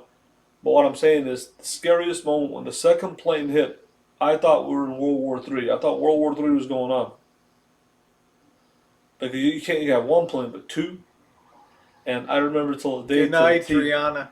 What I was doing to that T. And I bet all of you remember on 9/11. I bet you remember where you were at and what you were doing. I remember where I was on Pearl Harbor Day. How long ago was that? that was before you were born. That was in the 40s or 30s, right? Oh man, yeah, December 7th, 1941, a day that will live in infamy. What is the most memorable time in your life in America's history? In your life? 9/11. How do I look back over 8 decades? How do I do that, Marshall? Murder of JFK. Were you alive? Murder of JFK? Yes, I remember watching his funeral. Was that more traumatic than 9/11? It seemed to, no, I would say that they were both on an equivalent scale, because we'd not had a presidential assassination since, well, they tried to shoot Roosevelt and a couple things. They tried to shoot Reagan? They tried to shoot President Roosevelt and ended up shooting the mayor of Chicago, Cernak. I don't know. There was just a lot of things. Was it unequal the sadness of JFK's death No, I think there was more 9/11? shock to. There was more JFK. sadness about Kennedy, 9/11. but there was more shock about 9/11. About 9/11. Yeah. You mean the sadness wasn't the same? No, it 11? wasn't. No, it wasn't. It was more of a shock, and Kennedy was just pure sadness. You know? Wow. Yeah. What's up, Waffles? How you doing? Today's the anniversary of Jonestown. I remember that. Drank the Kool-Aid. I was just walking on the break room and the second plane hits. And I wonder if anybody was in here in New York. Was there anybody in New York that saw 9/11 with your eyes? Any New Yorkers? I don't know. I'm gonna go have a smoke real quick. So. Anybody? Where's all you New Yorkers at? Anybody from New York that saw the towers go down? Where's all the New Yorkers at? I don't think we have any New Yorkers watching in here. I don't think there's any New Yorkers. Anybody in New York? I remember to the T that day what I was doing. I remember to the T. And believe me, when that second plane hit, boom. I thought this was World War III. That's it. We're all gonna die. That's the feeling I had. That was the feeling. You want to talk about something scary, man? And I know you guys all remember 9/11. Everyone remembers 9/11, the day that it happened. You remember exactly what you were doing, where you were at. I will never forget. I remembered every minute of that day. That was probably the most traumatic experience in my life, apart from losing my dad and my uncle, death of the family. But as far as national tragedy, something on a huge scale, man, that was something. Everybody remembers. No, the only reason I brought it up is it's a flashback. We all remember exactly where we were at and what we were doing on that day. And we all tuned into that television. The biggest event in United States history in my life, I was born in 1981. I can't remember a bigger event than that, from 81 to 2001, 20 years. And then, the next event would be the war in Iraq, which was unjustified by the Bush administration. Marshall, I remember the rise of 68 TV coverage, the protests about Vietnam. I remember vividly when Nixon resigned. Tomorrow, effective at 8 a.m., I shall resign the presidency of the United States. Pat and I have had an honor to be here and served as your president and first lady. I remember that. Remember a lot of history, Marshall. A lot of history. Was Nixon a good talker, Rosie? Not particularly a good talker. Not particularly. Who do you think were the worst presidents of history? The worst we've ever had? Lyndon Johnson. Really? Mm-hmm. I've heard a lot of people don't like Lyndon Johnson. The Great Society brought in I remember the wave of social programs that have plagued us to this day. I remember a history teacher of mine in Bryant, Arkansas said, "Yeah, there we go, Lavender. That son of a bitch sent my husband to war." Yeah, Jimmy Carter was another, and I thought it was a very ineffective president. Man, Jimmy Carter's still alive. How old is that guy? Like 95. Dang, man. That guy, I think he said he had cancer, but he's... Oh, yeah, I think we'll see 9/11 again. I think it's almost inevitable.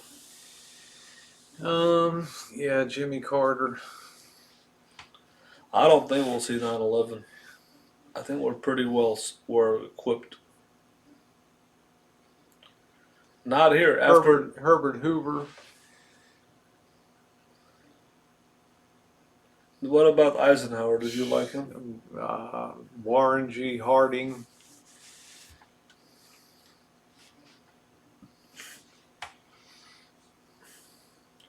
Did you like Lincoln, Rosie? Mm-hmm.